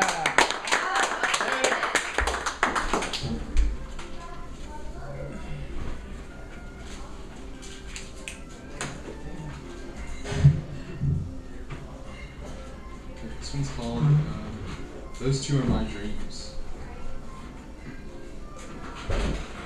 Is anyone asking what is life? How do we treat this life and other lives? Is Is anyone asking what kind of place are we born into? Does anyone see what's wrong with that? Instead of our eyes opening for the first time to the sun or to stars, they are blinded by fluorescence? Does anybody feel like one of the worst acts we can do to someone is cut their most sensitive nerve endings found in our foreskins that connect to our pituitary, which controls hormone production in all our organs, the first day we are alive? Is anybody offended by the fact that the first sounds that we hear is not our mother moaning from the orgasmic miracle of childbirth, but is of her pain, echoed by a building full of people in pain and with machines that are cold and cancerous? Does anybody care that we were given numbers before we were given names? Or that the hands that brought us into the world are of a highly paid stranger who we'll never see again? Does anybody give a shit about the shit they inject us with the day we are born? Is anybody asking what kind of place are we born into and how can we make it better? Is anyone wondering why we are taught what we are taught? Why we give ourselves identities of things which we are not? Does anybody wonder why we are fed such crap, or why people just don't grow their own food? Is anybody completely confused as to how we have fluoridated water parks and zoos and aquariums when we don't even have unfluoridated, pure drinking water for the public? Is anybody disgustingly frustrated with these roads which are paths of pollution that encircle our homes? Does anybody working in architecture or city planning know about feng shui?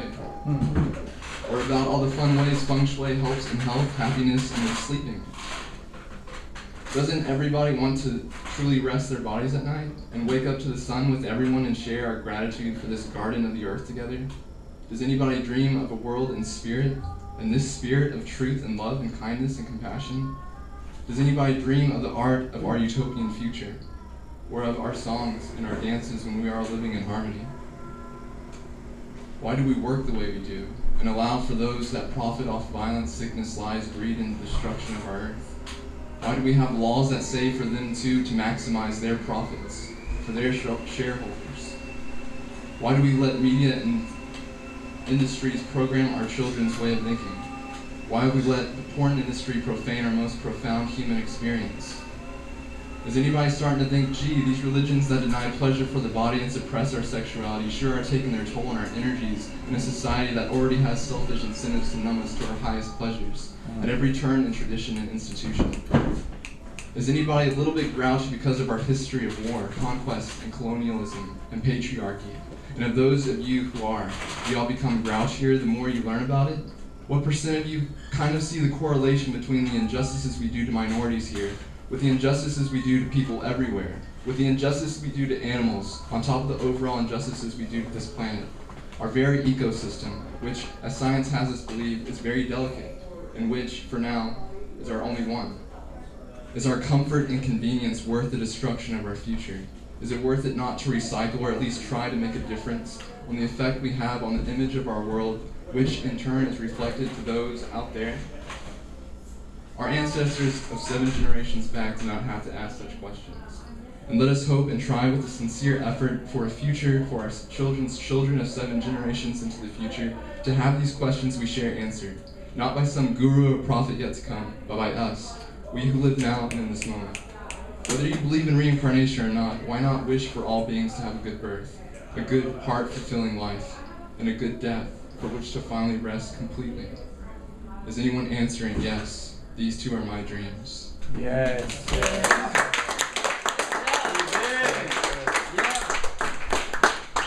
All right, thank you. All right, well, I didn't see this guy before, but he came in, so is Jack gonna read something for us? All right, we've got Jack, and then we've got Joe, and that is it. Everybody get over Jack! Yeah. Good Jack. Thank you for correcting the height of this. I think short things are wrong.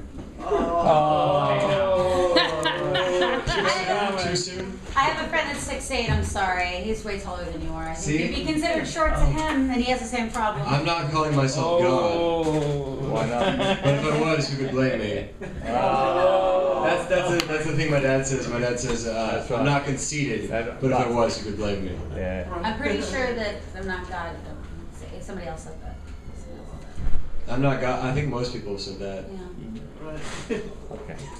Well, this is a letter to my imaginary friends. The one you weren't going to read earlier. Yeah, I wasn't going to read earlier, but it has to be read. Dear my long-lost imaginary friend, I feel like there may be no reason to contact you, my old friend. The boy you knew vanished some time ago without your anchor. He's been usurped.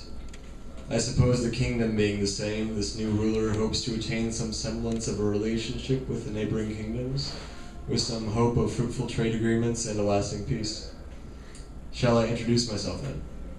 Even in your knowing smile, even in your incandescent, omniscient eyes, I can see it as necessary. I am Jack Henry. I am a writer, a lover, a musician, and a drunk.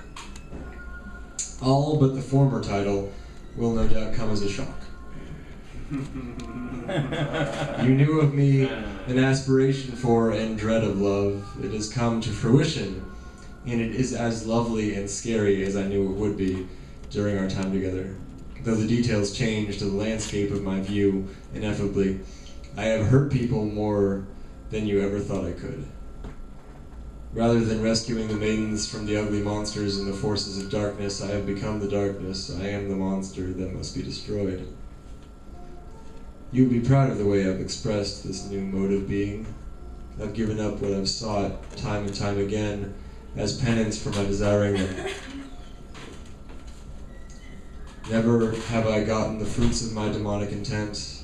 Under certain lights of day I can think myself some kind of saint, but always returning is the certainty of my own illness of spirit. It is the same strength as my distance from you, my friend. My will against the inferno is weakening every day except for today.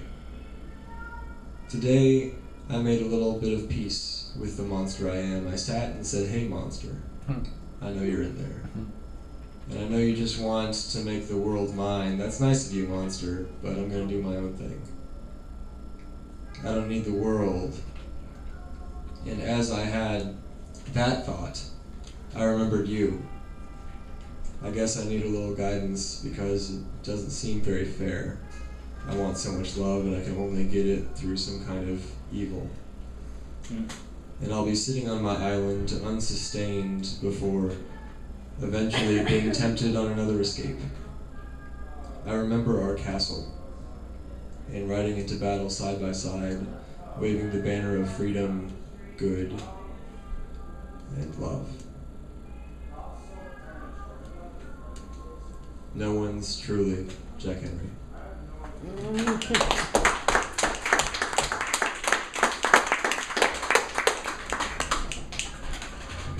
Alright, thank you. Alright, y'all keep making a liar out of me because we've got 2 poets left. There's still 2. It's still 2. It's just 2. Alright, so we've got 2 poets left. Alright, everybody give it up for Morgan! Morgan! I was angry.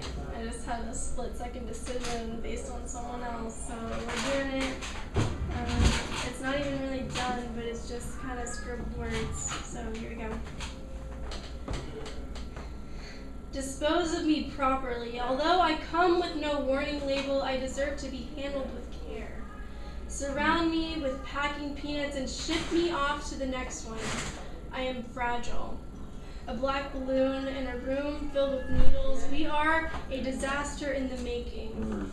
Poke and prod me and watch me deflate. Breathe in my inadequacy like a succubus. If I don't beat myself up, someone else will. And I'm not going to wait around long enough for it to be you. For that, even my own resilience is too slight. Whoa, yeah! Yes! Alright, thank you. We got 2 more. Alright, and our last poet for the night. Everybody give it up for Joe! Hey! And thank you all for staying here. Y'all are awesome. Oh. You did give me an idea. Alright. This one. Joe Fox. Is entitled, What is San Marcos? What is Or Pointless Platitudes of Place. Let him know. 3 of them. You tell him, Mike. Yeah. Geographic jollities. So I was sitting at Tantra on a Wednesday night, As you do. middle of July. There was bluegrass playing, and I had a pint of Rio Blanco Pale Ale, and it was delicious. And I was sitting on a fence post near the stage listening to the band when a guy who was maybe 21, 22 came up next to me, and we started talking a little bit, and he asked me the question, "What is San Marcos?" I said, "Well, it's a college town." He said, "Nah, it's not just a college town. It's a place that attracts weirdos." I said, "Well, I thought about that for a little bit. Well, it's not just that. I mean, there's a college here, there's a coffee shop, there's eclectic music, there's a poetry night, there's a bar that caters to young people, but there's also a high school, there's also small businesses, there's suburbs, slums. It's a lot more than just that." And I kind of feel like maybe he was projecting his own experience on the rest of the town rather than seeing the big picture. But then again, for a lot of people, I was a freshman who came to the town once, encouraged by my father because they got a really nice river. And I opened up my arms to the town and was embraced. Invested a lot of time and energy here and met a lot of really good people. So I'd have to agree with him. It is a place that attracts a lot of weirdos. Hey. Second guy. Second point of view. I was sitting in front of Tantra. Again, a lot of these stories happen at Tantra for some reason. I was sitting on the front porch at Tantra and I was talking to this talking to this gentleman. We were having a heart-to-heart on what we thought was wrong with society. It brought up like, "Hey, San Marcos, it's a great town, right?" And he says, "No, I hate it here." I said, "Why?" He says, "Because it never changes. You see, people move here for maybe 4 to 5 years, and then they leave, and then another batch comes in here, and they go through the same process. It's like watching a tree, the leaves sprout from the branch, shrivel off, disappear, and then they grow back the same way, and the cycle gets very annoying." And it's, and he also told me there are a lot of people here who just end up not ever really leaving or never really even growing. They just kind of spin their wheels and fizzle away. And I thought about that for a couple seconds and said, thought he had a really good point. But then again, a lot of people spend their time here and they move on, maybe, and they learn and discover things here. You know, it's a great place to fall in love. It's a great place to take your black and white and turn it gray. Unfortunately, with some people, it stays gray. Some people move away. Third guy I met was I taught high school for a couple of years in Victoria, Texas. Victoria again keeps coming up. Victoria again. That's where PW is from. I just met Victoria. Yeah. I was talking with the security guard, and during my conference period, and that's the job. During the beginning of your conference period, for the first 15 minutes, you're supposed to stand like a dick in the middle of the hallway and just like harass people for being late to class or being out of dress code. And eventually, neither of us really took our duties seriously, so we started talking, and I said, "Man, I'd really like to move back to San Marcos. I don't like it here." And he looked at me and said, "Yeah," he was an older gentleman, an older security guard, and he said, "Yeah, San Marcos, I went there when I was younger, had a great time there." And he didn't specify in what way, but later on that week he was fired for hitting on a substitute teacher. So I guess in some cases You could be fired for that. Yeah. You're only a substitute, you don't know. So